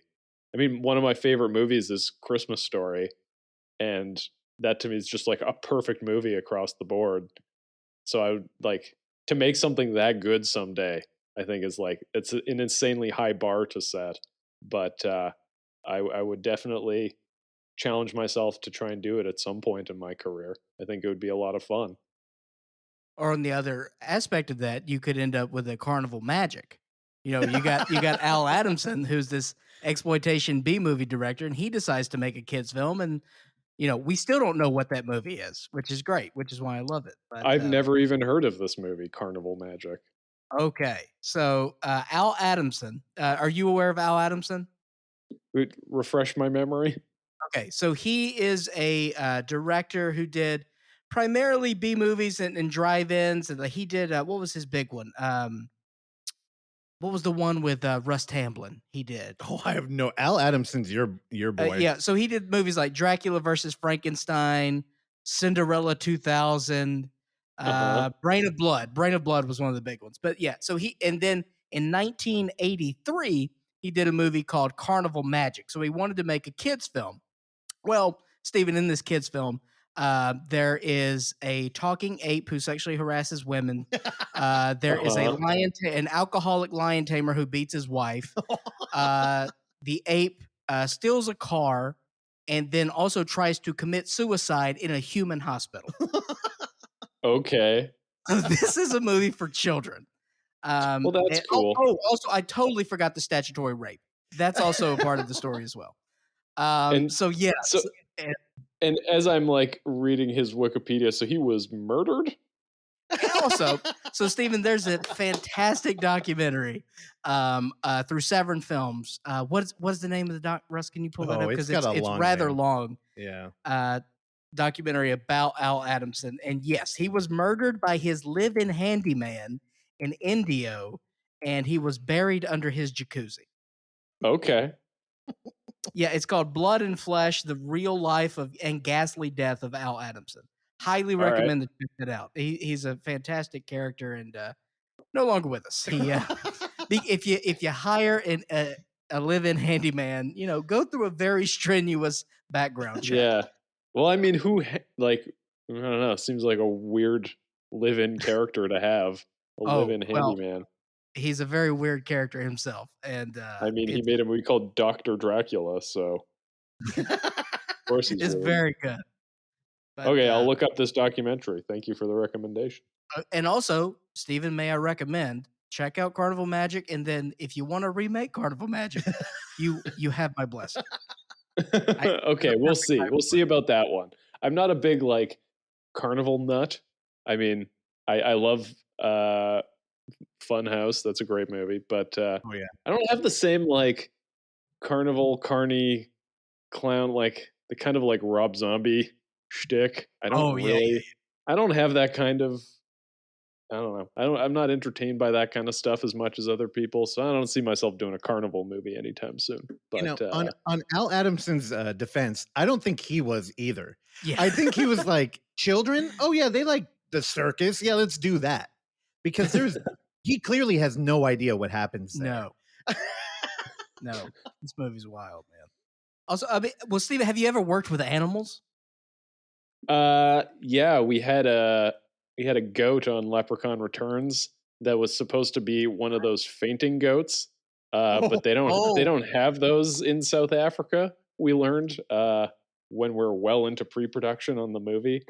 And so we just had to get a regular goat and then try to get it to like lay down or just like, or another thing we would do is like the handler would like hold the goat down and then on action let go of the goat and the goat would stand up. And we had like 11 so the whole gag was we set up these fainting goats at this farm that all the sorority girls are like fixing up, and there's a fainting goat there. They see it, they scare it, it like freezes up and it tips over. Haha. And it's like that's like the buried gun for later in the movie when everybody drives away in the Prius and the leprechaun's going to chase them. He eventually gets on a drone and is chasing them on a drone. But before that, he's supposed to get on the goat to ride the goat to chase the car, and then the goat faints and it tips over and he falls over and he falls in some goat poop. Great joke. Would have been awesome. But we didn't have a fainting goat, so we made a leprechaun, like basically a puppet that we sat on the goat when we tipped it over and then or like put it on the ground and then let it stand up with the leprechaun on it. And we had like fishing line like holding the leprechaun up a bit. It was just the most clunky, low budget attempt at this gag. And it was a thing like when we were discussing it, I was like, how about we just don't do this gag? But everybody was so adamant, the higher ups were like, no, we got to have this gag with the goat. And so we shot it this way. We cut it together. It looked awful. We showed it to the producers. They were like, that looks awful. Cut it out. And I was like, thank you. There we go. It was a long road to get to something that I pitched very early on. So in conclusion, yes, I've worked with animals, and that was my most recent adventure with Juan. Now, Stephen, just to be clear, if you want to go on a tangent, just do it. I just did. I know. Don't apologize. The goat poop story is probably the best thing we're going to get here. And we're going to sell the episode. Yeah. Is there anywhere where we could like watch that, or did that like get burned up? I don't know. I'll have to ask the editor. Chris might have like early cuts of the movie, like because there was like the first pass that we did that we showed to the producers, and I believe that cut had that gag in it. I'll have to search for it. It may be lost to time, but it also may be living in some low res edit of the movie somewhere on a hard drive. So I'll look into it. Now, like we were talking about like comedy and horror earlier, and I feel like you could be on a set where people would be like, yeah, it looks terrible. That's funny. Leave it in the movie. Like, does comedy really just come down to instinct? Yeah, I think a lot of it is instinct and taste. I mean, because there's so much stuff like there's definitely moments in PG where I was like, this is so dumb it has to stay in. But then other times where it's stuff where I'm like, this is too dumb, this has to get cut out. And so I don't know, it's hard to say. I think it's like you just gotta trust your gut with this stuff. Well, a lot of it and has to do with timing, and if you got yeah, timing or you don't. Well, I mean, if you're like director, editor, special effects maker, writer, like everything, Steven was I feel like you control the world. But the thing is, it's like Tipper Gore said in reference to pornography in the 1980s. You don't know it, and you know it when you see it. Oh, you ruined your favorite I quote guess right I there. did. Sorry, Tipper. I'll Well, email him. you got there. Little tricky on the runway, but well, the thing is, comedy horror, like they make me cringe mostly. Yet, I've been going back through your discography again because your film. Why do I always call it discography? Because you're an idiot. I'm an idiot. I know. Through your filmography, and I'm like, why do I like your work? And when I thought about it a lot, and I think it's really just the camera language, like the craft of a dumb joke is worth something. And I mean, like throwaway stuff, like the slow zoom on PG when he's having a revelation about hunky boys. Hunky boys is my favorite part. Dude, that joke found a life on the internet. I've seen fan art of people where he's just reading. Dude, like how could you know? Well, I mean, for me also, there's a few layers to it. The first layer is the slow zoom, which I am a huge fan of, and I try to force into every movie I make. The camera that I used to shoot my very early clunky shorts on, like back in the early 2000s, had a nice slow zoom function, so I was constantly zooming in all my scenes, and it just helped give them a bit of life, and like it just because it adds like dramatic weight to a thing, so you apply that to like a moment like him saying I do not care for hunky boys, or do I? And suddenly it just adds to this sense of him like coming to this conclusion that he's actually like he's confident, he thinks he's confident about something he's actually not, and like using the zooms to help sell that, and just other bits of camera language is just how you make those jokes work, like because so much of making movies to me is kind of experimenting with those kinds of techniques and style. Like I grew up on such stylish movies, and I feel like it's a thing that we're not getting very much anymore. Like crazy camera work movies. Like I mean, early Sam Raimi stuff, like Yuhei Kitamura's stuff. Like to me, Versus is like one of the most stylish movies ever. Oh yeah, and it's like if you took the style away, it would be so boring because it's so much of just like cool gangsters talking cool to each other. But if you have the camera like whipping around them constantly while they're talking, suddenly it's like, oh, this is the most exciting thing ever. So I want to try to like inject that into my movies to just give that extra layer of energy that I think gives these types of movies that special cinematic quality that I think a lot of stuff now is forgetting about. I think it's like a bit of a lost art, those kinds of camera techniques. Dude, Steven just helped me articulate something. I often on this show complain about things I call cool guy movies, and I don't know why I don't like them. But like, Clark, what's a cool guy movie that I complain about? Pulp Fiction? Kinda. But I think Swordfish. Swordfish. Dude, and I just hate it where the script is telling me these characters are cool, except I'm not buying it. That's my main concern with a lot of those films. Yeah. And I think you're right, because Versus is a fucking cool guy movie. Yet I've never thought of it that way. Because it's also such a sincere, goofy cool guy movie. Like it's a cool guy movie that's like mixed with Highlander and Dawn of the Dead. Like that, I think that helps off balance the like Yakuza stuff. That if it was just that, I think the movie would be pretty obnoxious. Yeah, and it kind of came out at a time where there wasn't like I don't know, nerd culture wasn't really praising those films like we do now. Like again, getting back to like being a hack horror podcast. I just early on, I was telling Clark, we can't be looking backwards all the time. Like if we're just talking about 80s horror movies, that's what everybody's fucking doing. And it's got to be a different conversation. And with Versus, I think, those references and where the style is coming from, it's kind of got a I don't give a fuck in it. Like, hey, I'm a dork and I like these movies. And that's really what yeah. being cool is not caring. And yeah. I feel like all those fucking cool guy movies, they care so much. Yeah. They That's the care problem, is they so care a lot about being cool. Yeah, man. Versus, oh man, I owe you one for that. There's been hours on this show where I'm just like, oh, cool guy. Like they got guns and they're driving a fast car. I hate those movies. Yeah. And then apparently Guy Ritchie comes into the conversation. Yeah, but I liked his King Arthur. I thought that was fucking bizarre. You may be alone. His King Arthur movie, I feel like, is the closest we're gonna get to a big budget Deathstalker movie.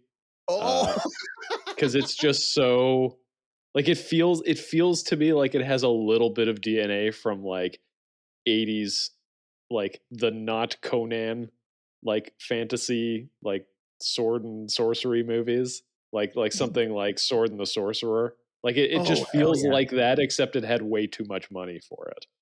Well, and it's still got that like quick edit, choppy dialogue about them doing a heist. Like that still happens in that movie. I know. I like that it's still like a Guy Ritchie like gangster heist movie. Like he somehow forced that into this King Arthur narrative in the most absurd way. I have a soft spot for that movie because it's such a weird experiment, and I don't think we're ever going to get anything like it again. No, I mean, people fucking hated it. No, I mean, they lost millions and millions of dollars. Yeah. I watched it, dude. So another thing that terrifies me is flying on a plane. And that's where I watched it. I took a cocktail of any kind of drug that I thought would like put me to sleep. Never works. And then I was like, well, I'll try and watch a movie. And then I threw that on and I was like, I didn't hate it. It's scientifically proven. I know. that you enjoy films more on airplanes. And yeah, one I should have been averse to, too. This is a fact. Now, I feel like I fucked up last time because I came at you with the D&D question. But dropping Deathstalker is something no guest has ever done on this show. Now, well, I love Deathstalker a little too much. Specifically Deathstalker 2, which we can all agree is the best one. The Jim Wynorski one. But yeah. What do you guys think about Deathstalker? Clark I've just now learned of Deathstalker. my history of Deathstalker is I remember the midriff armor really infuriating me when I first saw it. In the first one, there's a guy who has leather armor that exposes his abs completely. Yeah.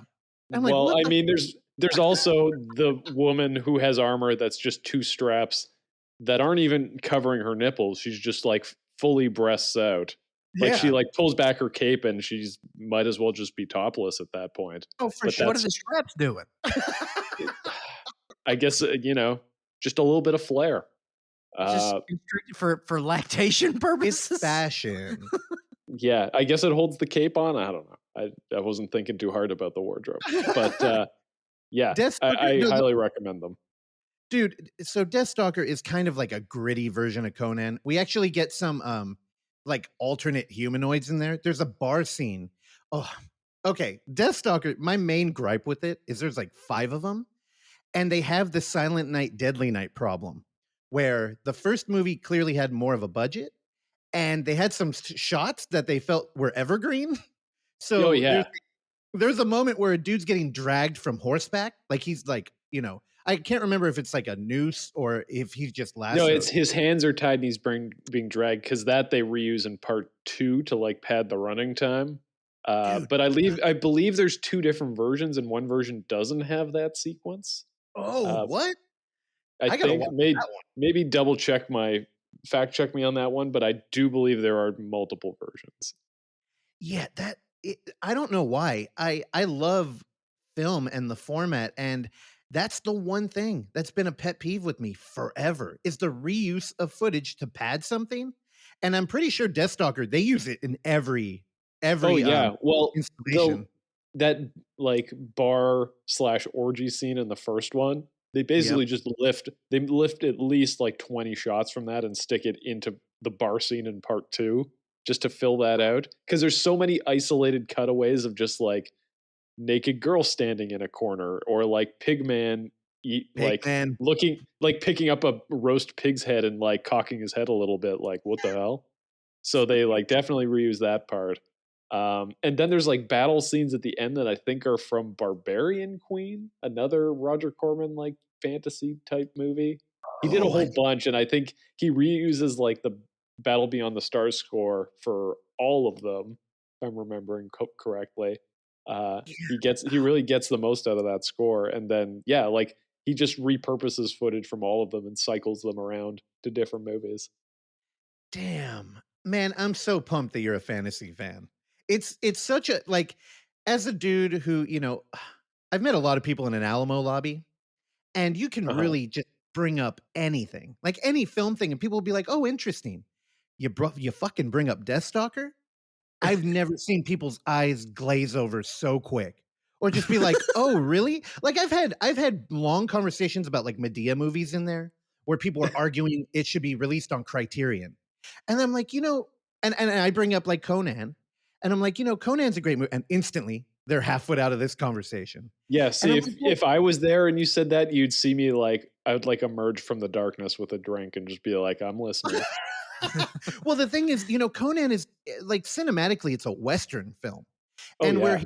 we're hitting all of the great narratives of like a Western movie, except there's a little bit more going on. There's a giant snake and a fantasy element, and Arnold's unlike any other lead at the time. He was a And giant Austrian. yeah, and I'm like, it's one of those problems I have with culture, popular culture, is instead of turning down a road where it's like, let's reimagine the Western and really like, do like post-apocalyptic, we're back in the Iron Age, but there's technology or something.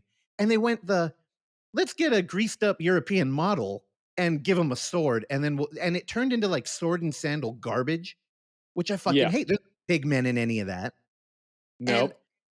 and I'm like, what happened to that world? So, we dig up and find a Deathstalker, and that movie becomes like elevated. Oh What yeah. what other like how do you feel about Conan? Honestly, as a kid, I was like always let down by Conan. I don't think it works too great for kids. No. Because it like a lot of the fantasy stuff is pretty muted in it, I find. But Mhm. the older I got, the more I fell in love with it.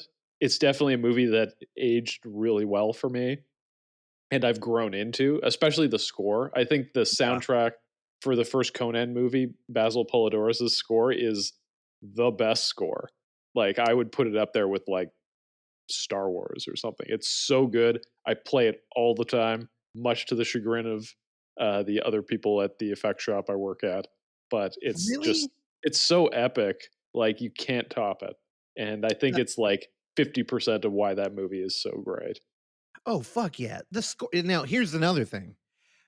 At Amoeba, they have a great, or Amoeba's out here. They're kind of like a secondhand retailer for video, and yeah, they have a lot of Okay. use. And that's kind of where, they have a little tiny fantasy section that mostly just has a million copies of the Lord of the Rings in it. And Yeah. every now and then you can find something else. And I remember I found the soundtrack in there. Like somebody had abandoned it. And I went, "Oh shit, I need to own this on CD. I just want the physical copy." I didn't even look at it. Do you know what these motherfuckers priced that CD at? $11. What? $80. That's very high. Jesus, that's a And little bit much. but they knew, because the thing is that it's a legit soundtrack. And it instantly made me think of like, where are the other people buying this? Yeah. Like I want to talk to them. But Clark, I know this is bumming you out. Just let me know when fantasy talk is No, done. okay. But before we leave fantasy talk, You and your little pig man and your dragons. where are you with Ator? You know what? I've never seen Ator. Okay, I Ator. hear it's good. It's really not. Ator the Fighting Eagle, I I believe, have is the a first one. Tor on my computer. Thank you so much. No, you don't. You're terrified. That's of Tor. fair. Randy won't put it on my computer. Okay, so yeah, Ator the Fighting Eagle. It's pretty lame. If you look it up on IMDb, you may know the director, but we do get a giant plush spider as a villain in there. Sweet. And that's pretty cool. Now, here, as a film fan, one of the ones I like to hold close to my chest, one of my secret movies that I like to bring up and show people how cool I am, Here we go. is Ator 5, which also is known as The Quest for the Mighty Sword. Okay. The Mighty Sword. Steven. They made it to 5, huh? Quest for the Mighty Sword. Watch that movie. I All right. think. Oh man, I don't want to put this out there. I think it's complete on YouTube, but just to show how good it is, Oksana, who does everything behind the scenes on the show and dates me for some reason, on my birthday, spent $100 on getting me a VHS tape that came. I think it came. A VHS of Ator 5. I like. Yeah. So $100 and Also, Steven, I'm looking at the poster art for this, and guess what the rating is for Quest of the Mighty Sword? oh god. What? That's right, PG. Whoa. God. Perfect. So Well, now I'm sold. now this may seem off topic, but I promise you I'm going somewhere with it. Have you seen Troll 2? Yeah, has been a while though. I mean, I don't have that movie memorized like a lot of people do. It's hilarious and I love it. Why do you ask? Well, okay. So in Troll 2, a lot of the unintentional comedy comes from the fact that they refer to the humanoids or the demi-humans as goblins. And a lot of the puppets are just, not the best looking. And there are a couple of goblins in that movie that don't even have like eye holes cut in their mask. Like they have like Yep. painted on eyes. And so one of those is they casted that goblin as a major role in Quest for the Mighty Sword. He actually acts as he's part of the prophecy because he raises young Ator, and he's a blacksmith. So like a third of that movie is a, European muscle-bound model acting against a terrible looking goblin puppet from Troll 2. This sounds right up my alley. This is exactly what I like, is people acting against basically inanimate objects that are supposed to be characters. And Steven. so I'm into it. If you're a fan of the pig man in Deathstalker, just wait till you see the bar scene in this movie, because they opened up the closet to some Italian studio and just took anything that wasn't a human out. Great. Great. No, it's good. Okay, Clark, I'm sorry. Wait. One more. I got a question / recommendation for you guys. Have you ever seen the 1999 straight to video Christopher Lambert vehicle Beowulf? Oh God. No. What is it called? It's Beowulf. Like it's an adaptation of, the ancient tale of Beowulf. I know Robert Zemeckis made that animated movie a few years after. And I know, like, I had to read that story in like my English literature class in university. And so it's from the producers of Mortal Kombat. And so just earlier you had mentioned like fantasy settings and like being set in the past, but having technology. And so I believe the back of the VHS for Beowulf claims that it takes place in the techno-futile future, which is a term that I want to bring back. Not that it was ever a thing to begin with, but I love it so much. So it's like in the future, but there's castles, but the castles are powered by like there's like gas lamps and like chainsaw swords and like just all kinds of weird nonsense.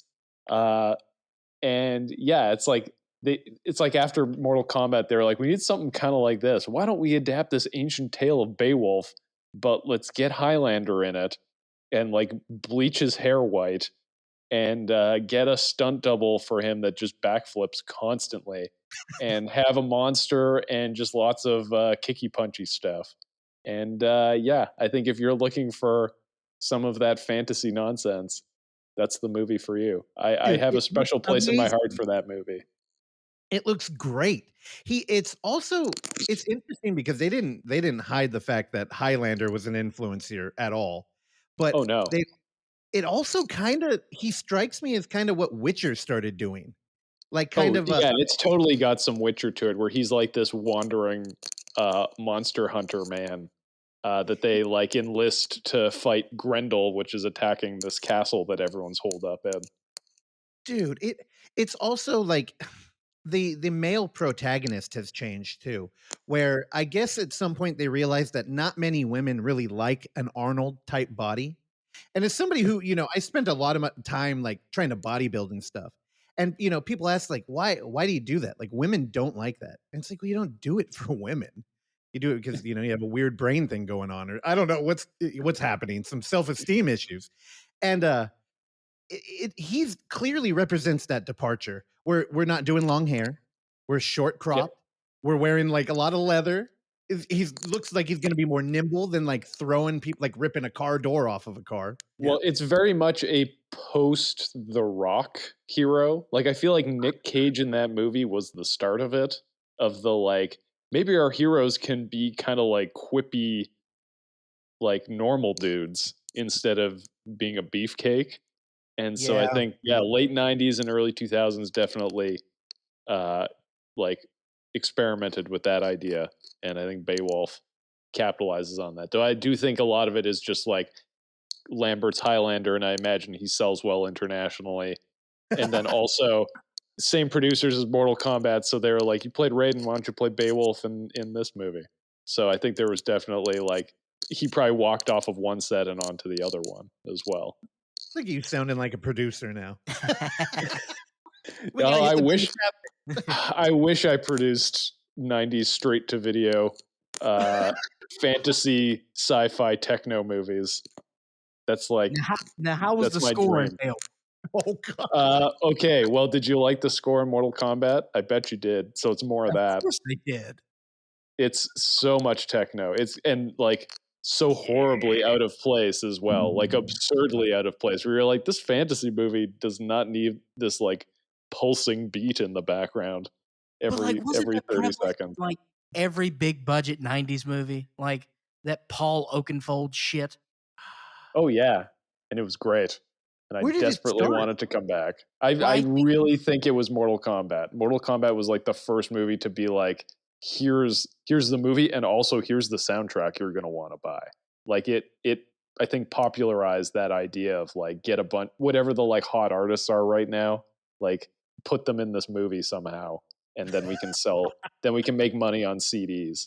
Because I feel like every movie after that suddenly was all about like the soundtrack, and then also the like music inspired by Batman Forever or whatever. Oh yeah. So you're totally right. 90s was the era of like the soundtrack that had nothing to do with the movie. Like I remember Blair Witch 2 had one. And it's like, where the fuck is a Dima or whatever? Like yeah, and it was packaged with the DVD if I remember correctly. Or I think it might have been a DVD. I maybe I'm wrong, but I have a vague memory of it being called like a DVD CD. Like you could watch the movie on the DVD, but then also put it in your CD player and play the soundtrack. Let's get back there. Please no. No, it's weird, but like that's kind of the era my brain is at right now. I've been deep diving into a lot of that stuff because it's like, it was a very formative time in my youth. Like I was in, I believe, like junior high and high school, like late 90s, early 2000s. And so all that stuff is really like melted into my brain in a weird way. Like recently I've been rewatching and like looking up articles on that show Lexx. Do you remember that show? Oh, I never watched it. I know it though. Exactly. It was a show that I don't think anyone I knew watched, but it's like a weird, like sci-fi kind of like Dune meets Star Trek, but like a little hornier. Like I just remember there being like always teasing like bits of like skin, like shower scenes and stuff, and lots of bad CG. But it feels like such a like perfect encapsulation of that era. And so I've been like watching scenes from it and like watching behind the scenes clips and stuff. And so I'm all about that era right now. Whoa. I've never watched it, and I know the cover like so well. And I'm going through IMDb at the pictures. I'm like, why the fuck didn't I watch this? Well, as I'm watching it, I'm like, this is actually like pretty great. Like it's so unbelievably weird that I feel like stuff now wishes it could be this weird. And it's also like very Canadian. Like it was shot in Nova Scotia, and it has like a very distinct like bit of Canadian spice to it that I think makes it very charming. and makes it stand out from whatever else was going on at the time. It's such Yeah, a bizarre, offbeat show. it kind of looks like Farscape to me. Yeah, oh, it's definitely like, and I think Farscape was after, but it feels like it's in that kind of world for sure, where it's like trying to embrace more like kind of alien cultures and ideas, and just being as weird and not geometrical as possible, if that makes sense. Like it's a very organic sci-fi show in its visuals. Clark, I apologize. You're so lost in What are you talking about? I'm right there. I'm No. on the starship with you, baby. Yeah, you like weird stuff. You watched Happy Time Murders. We got puppets and people in that. Was that what it was called? The Happy Time Murders. Let me Yeah. tell you something. Holds up. Steven, does it hold up? What, Happy Time Murders? I've never seen Yeah. it. Go Sorry. ahead. Explain yourself. You can't just throw guests under the bus with Happy Time Murders. I haven't watched it either because we're watching shit like No one's Lexx. watched it. Made like $3. All right, so Steve, when we talked to you several weeks ago, the film was about to come out, and now you're a couple of weeks removed from the release. And I'll tell you, like everyone we've talked to loved the film. Like one of our friends in New Orleans, who's a special effects artist, and let me tell you something, his heart is as ice cold as they come, and he has stated that Psycho Goreman's is his favorite movie of all time. So you've certainly like hit a chord with people. So are you the kind of person that you're able to, now the movie's out, are you able to sort of enjoy the success of that, or is it on to the next one? I mean, I'm a bit of a workaholic, so I've been working at the effects shop that's down the street from me, Masters Effects, on a few shows. So I've been busy with that, and yeah, I mean, I've been enjoying the success for sure. It's been great. Like the response has been awesome. I've just, I'm still putting in 40 hours a week, making gore gags for the boys. So it's, it's just a lot going on right now. Let's put it that way. It's kind of overwhelming. All the great response to the movie, but then also just trying to like manage all this other shit in my life. So yeah, For sure. just business, which is business as usual for me. I feel like downtime is like a thing I don't really embrace too well. Even like during quarantine, like when we were in a hard lockdown last year, with COVID, like I was like, well, I should make like an entire stop motion animated show in my apartment because I can only play Doom Eternal so many times before I want to get productive. So I force myself to, buckle down and just bust my ass doing stop motion. So yeah, it's hard for me to sit still. Wait, what is the stop motion show? It's a thing that like may never see the light of day. It was just like a thing I was doing for fun.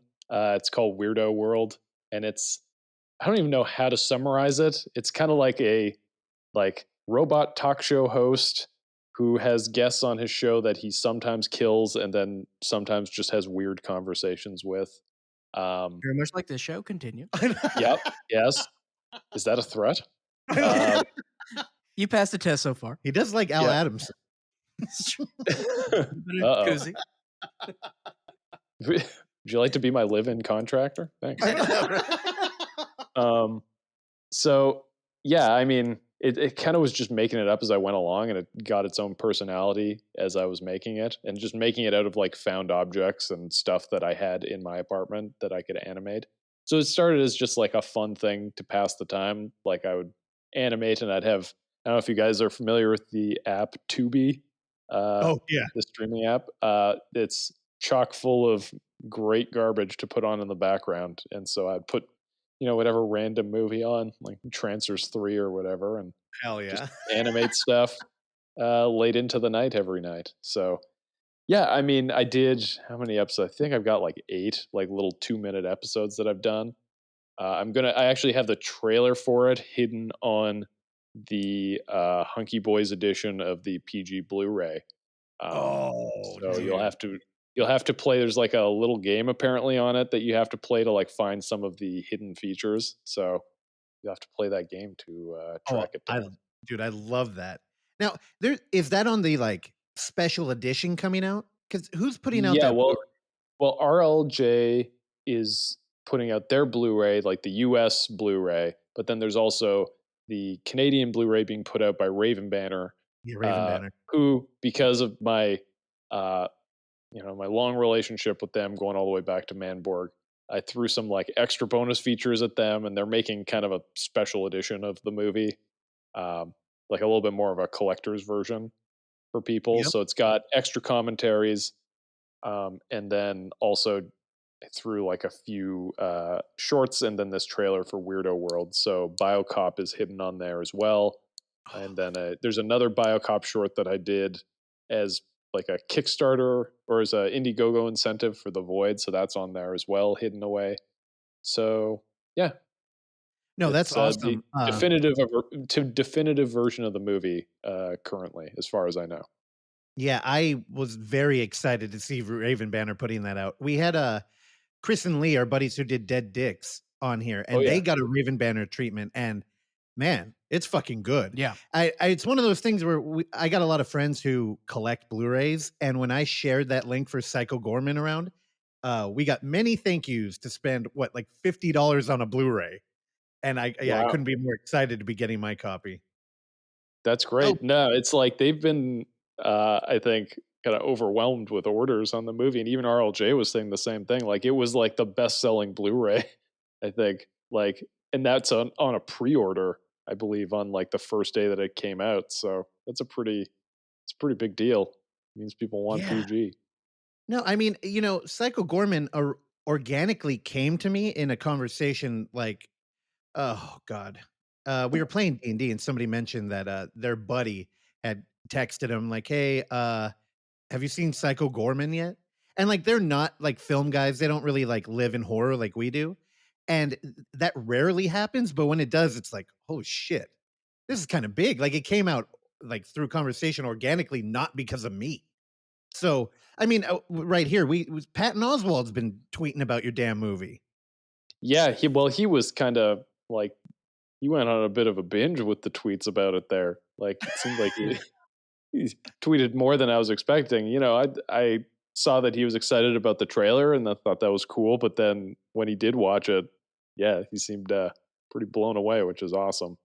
I think that got us a lot of traction.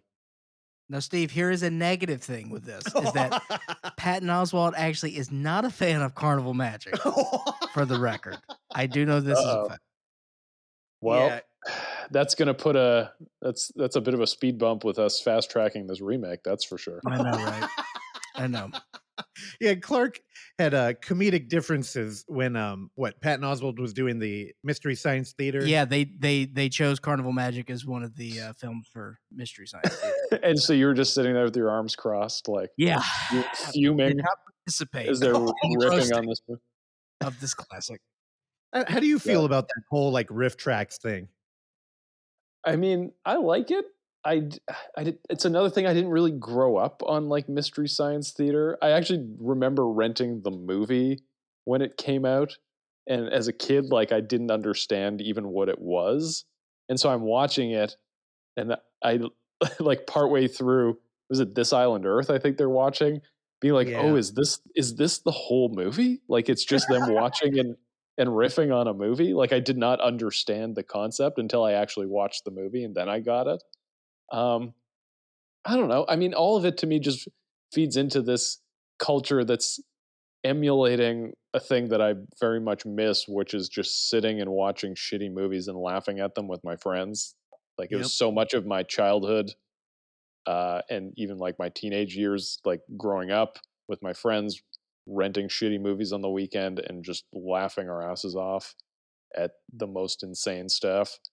I mean, it was just so many like good memories from those times. And so like movie podcasts, the like Mystery Science Theater, all that kind of stuff to me is just like, that's how I get my fix of that now. So I appreciate it existing. I mean, you can definitely go too far with it and like it becomes and I don't even have like a specific example. I just feel like it can be like low hanging fruit to be like, yeah, let's shit on Manos' Hand of Fate again, you know, Yeah. like, or like, let's talk about The Room some more. Like at a certain point, it's like, yeah, okay, why don't we like do something fresh? But I don't know. I find a lot of these guys that do this kind of stuff are pretty good at finding weird, obscure gems. Though I don't feel like anybody gives the movie Abraxas the love that it deserves. It's one of my favorite bad movies, and I used to watch it obsessively in university. Like, it was the ultimate shitty movie to me. And I find nobody seems to have latched onto it in the way that I have. So that's a little disappointing. Yeah, I've never seen it, but I'm looking at it now, and it's got that aesthetic of a '90s sci-fi thing.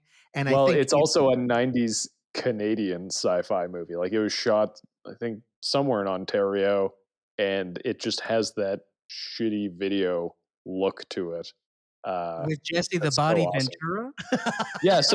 So it's basically it's Jesse Ventura and also Sven Ole Thorsen, Arnold Schwarzenegger's workout buddy, who is in all his movies. He's the villain in Abraxas. And so it's kind of like they took Terminator and were like, can we do this without robots maybe? And so it's just these two guys like chasing each other in blue like mechanics jumpsuits while like sexy jazz plays in the background, because for some reason the soundtrack is all saxophone, and it just makes things like just feels way more like softcore than it needs to be when it's supposed to be like an action scene. I love it. It's just such a weird movie. Like I've obsessed over it so much I don't even know what to say about it anymore at this point. It's just, you got to watch it. And honestly, it's a thing, you'll watch it and you'll probably just be like, this is kind of underwhelming. This isn't very good. But then like certain lines and moments will just hang with you and you'll be like, kind of need to watch that again. And then you'll go back and it'll start to like eat into your brain the way it ate into mine. And now it's like a thing that just the lines, and there's so much dialogue in that movie that's just part of my vernacular now. Like I can't escape it. So no, I'm totally, dude. You sold me. I think part of the culture of being a horror fan, or just like a genre fan, is kind of like trying to find the diamond in the rough. And yet the '90s has been so long ignored. And oh yeah. It's time to really break it open. I'm psyched to watch this. Also, I looked up the director, Damian Lee. Have you dug into his filmography? Well, I do know that he's in Abraxas. He plays one of the characters. He actually presented, I went to a screening of it in Toronto that he did a Q&A at. That was super awesome. Though I have not really dug into his other films. Yeah, there's one that he wrote called Ice Girls. I'm telling you, I'm intrigued. Look at that fucking poster. We just got a couple of ice skating girls and Sassy ice skating girls trying to outpose one another. The Poet. Oh man, I can feel the drama from that already too. All right, I like this movie. I like the one that's called Thunderground. Oh, I think he's just a producer on that one. Boo. Russell, do you have anything else for Steve before we let him go? Are you trying to let him go? Well, I mean, Steve has to take a nap and decompress from this trauma that we put him through. I feel like this was not one of the more abrasive interviews he's done. Also, Steven, this is exactly what I want to do on this show. I would like to have guests be comfortable and then just talk about like fucking Ator. You just want to talk at him for 45 minutes? Yeah. I'm into it. No, this is what I want. These are the conversations that I miss having at film festivals and at movie screenings and stuff. So this is how I get my fix. Well, did you get to tour with Psycho Goreman at all, or did it miss the Not whole at festival? all. So it was supposed to premiere at South by Southwest in 2020. The premiere date was March 13th, which of course was like the day that the whole world decided to shut down. We knew it was canceled. I believe the Monday before. It was supposed to premiere on a Friday. And I was like so bummed. But then me and my girlfriend decided, like, you know what? Let's just go to Austin anyway. Like, we booked everything. We booked our hotel. our flights and everything. We're like, let's just go because this COVID thing doesn't seem that bad, right? Like it'll blow over, it'll be fine. So we actually went to Austin still and just kind of like had a little vacation. But then while we were there, things just got worse and worse and worse until we were like, let's book a flight home tomorrow. And so we only stayed for a few days and then flew back on the Sunday and got back like just in time before like the airports were shut down and everything just totally locked down. So it was insane that we managed to squeeze in a brief vacation before we weren't allowed to have vacations anymore. So then after that, the movie did play festivals, like around the world. It did a bunch of fests and apparently did really well. We wanted it to only do physical screenings. We didn't do any digital ones, just because at the time piracy seemed like, before the movie's even officially released, to risk that just did not seem like a good idea. Sure. So yeah, it played a bunch of fests, did a bunch of drive-in screenings, places. So it definitely got out there. I'm just sad that I couldn't go and enjoy it with an audience. And like that really is the most depressing part for me right now, is like this is a movie you watch with a crowd because there's so many setups and payoffs that I wanted to gauge like how the audience reacted to them. And I haven't been able to do that at all. I've just kind of been able to, just based off of internet conversations, see how stuff has gone over. So I hope that there's a time in the future where I can watch this movie in a theater with people and see how they react to it, because it's kind of an important moment of catharsis for a filmmaker. Like you do that. I've always done that. Like had some kind of screening where I'm watching it with people that I can just conclusively like let out that breath of like, okay, it's done. It's out there in the world and people can enjoy it. I can move on with my life. So I'm still waiting on that experience. If the world ever comes back to normal, and I mean, we're out here in San Francisco, we have so many theaters that are shut down right now.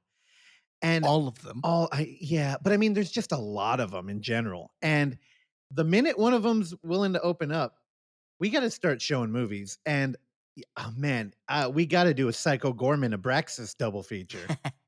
That would be good. Yeah. Once this thing's gone, Jesse Ventura's not doing anything. We can get him. He's in Mexico. Yeah, he lives in Mexico now, right? Because I don't speak any Mexican. I only know cerveza. That's the only word you need to know, dude. Did you also listen to his Joe Rogan interview? Yes. That's all I remember from that 3-hour conversation. It was a very long, rambling conversation, but it was good. Yeah. God damn. The only thing I remember from Jesse is him laying down the only serious theory of how reptiles might be real. And he's like, think about it this way. What animals speak? And we're like, what? And he's like, birds. And he's like, people say birds are lizards. He's like, so lizards could talk. And I'm like, oh. That is the same like mentality that they had in Monty Python with witches. Oh yeah. I know. And then you cut to Joe listening, being like, Hey, have you ever tried elk meat before? Yeah. Oh God. Yeah, well, Joe goes on his little rants about talking to elves and on peyote or DMT. God damn it. Using his crossbow or whatever. Yeah. For sure. It's great. Yeah, man, I want to watch Psycho Goreman in theaters so bad. It would totally be a thing the Alamo would jump all over too. So when the world comes back to normal, we're gonna harass you. We're gonna get you out here. Please. That is what I want to do more than anything. You don't even have to ask; just assume it's a yes, and just send me just send me my hotel booking, and I'll get over there. Party time. Yeah. All right. Well, Steve, before we cut you loose, anything you want to plug? Any social media things, websites, anything you got coming up? I mean, if people want to check out my Instagram, it's at Kostanski. That's where I've been posting all my work behind the scenes stuff and random photos I've been digging up from Psycho Goreman. And yeah, that's basically all I got going on right now. I'm just fully in PG world and working at the shop on The Boys and Umbrella Academy. So yeah, it's going to be a busy year. Perfect. Well, stay busy, man. Yeah, and congratulations, dude. Your film, you can really tell the internet's embraced it, and That's the only humanity left on this planet. Oh, it's been a very good feeling after like an indecisive year of like waiting for this thing to come out and wondering like, is this even relevant anymore? Is this even going to land with people? So it has been nice seeing that the movie's been embraced and has its audience, and the internet is totally having its way with it, and all the fan art and stuff is really great. So yeah, I feel good right now. A lot of good fan art. Oh, Steven, we love you, man. Thank you for coming back on. And I hope we didn't bore you to death. You didn't. That was great. All right. Let's do it again. Let's do it. Thanks, Dude, Steve. for sure. All right. Bye, guys. Bye.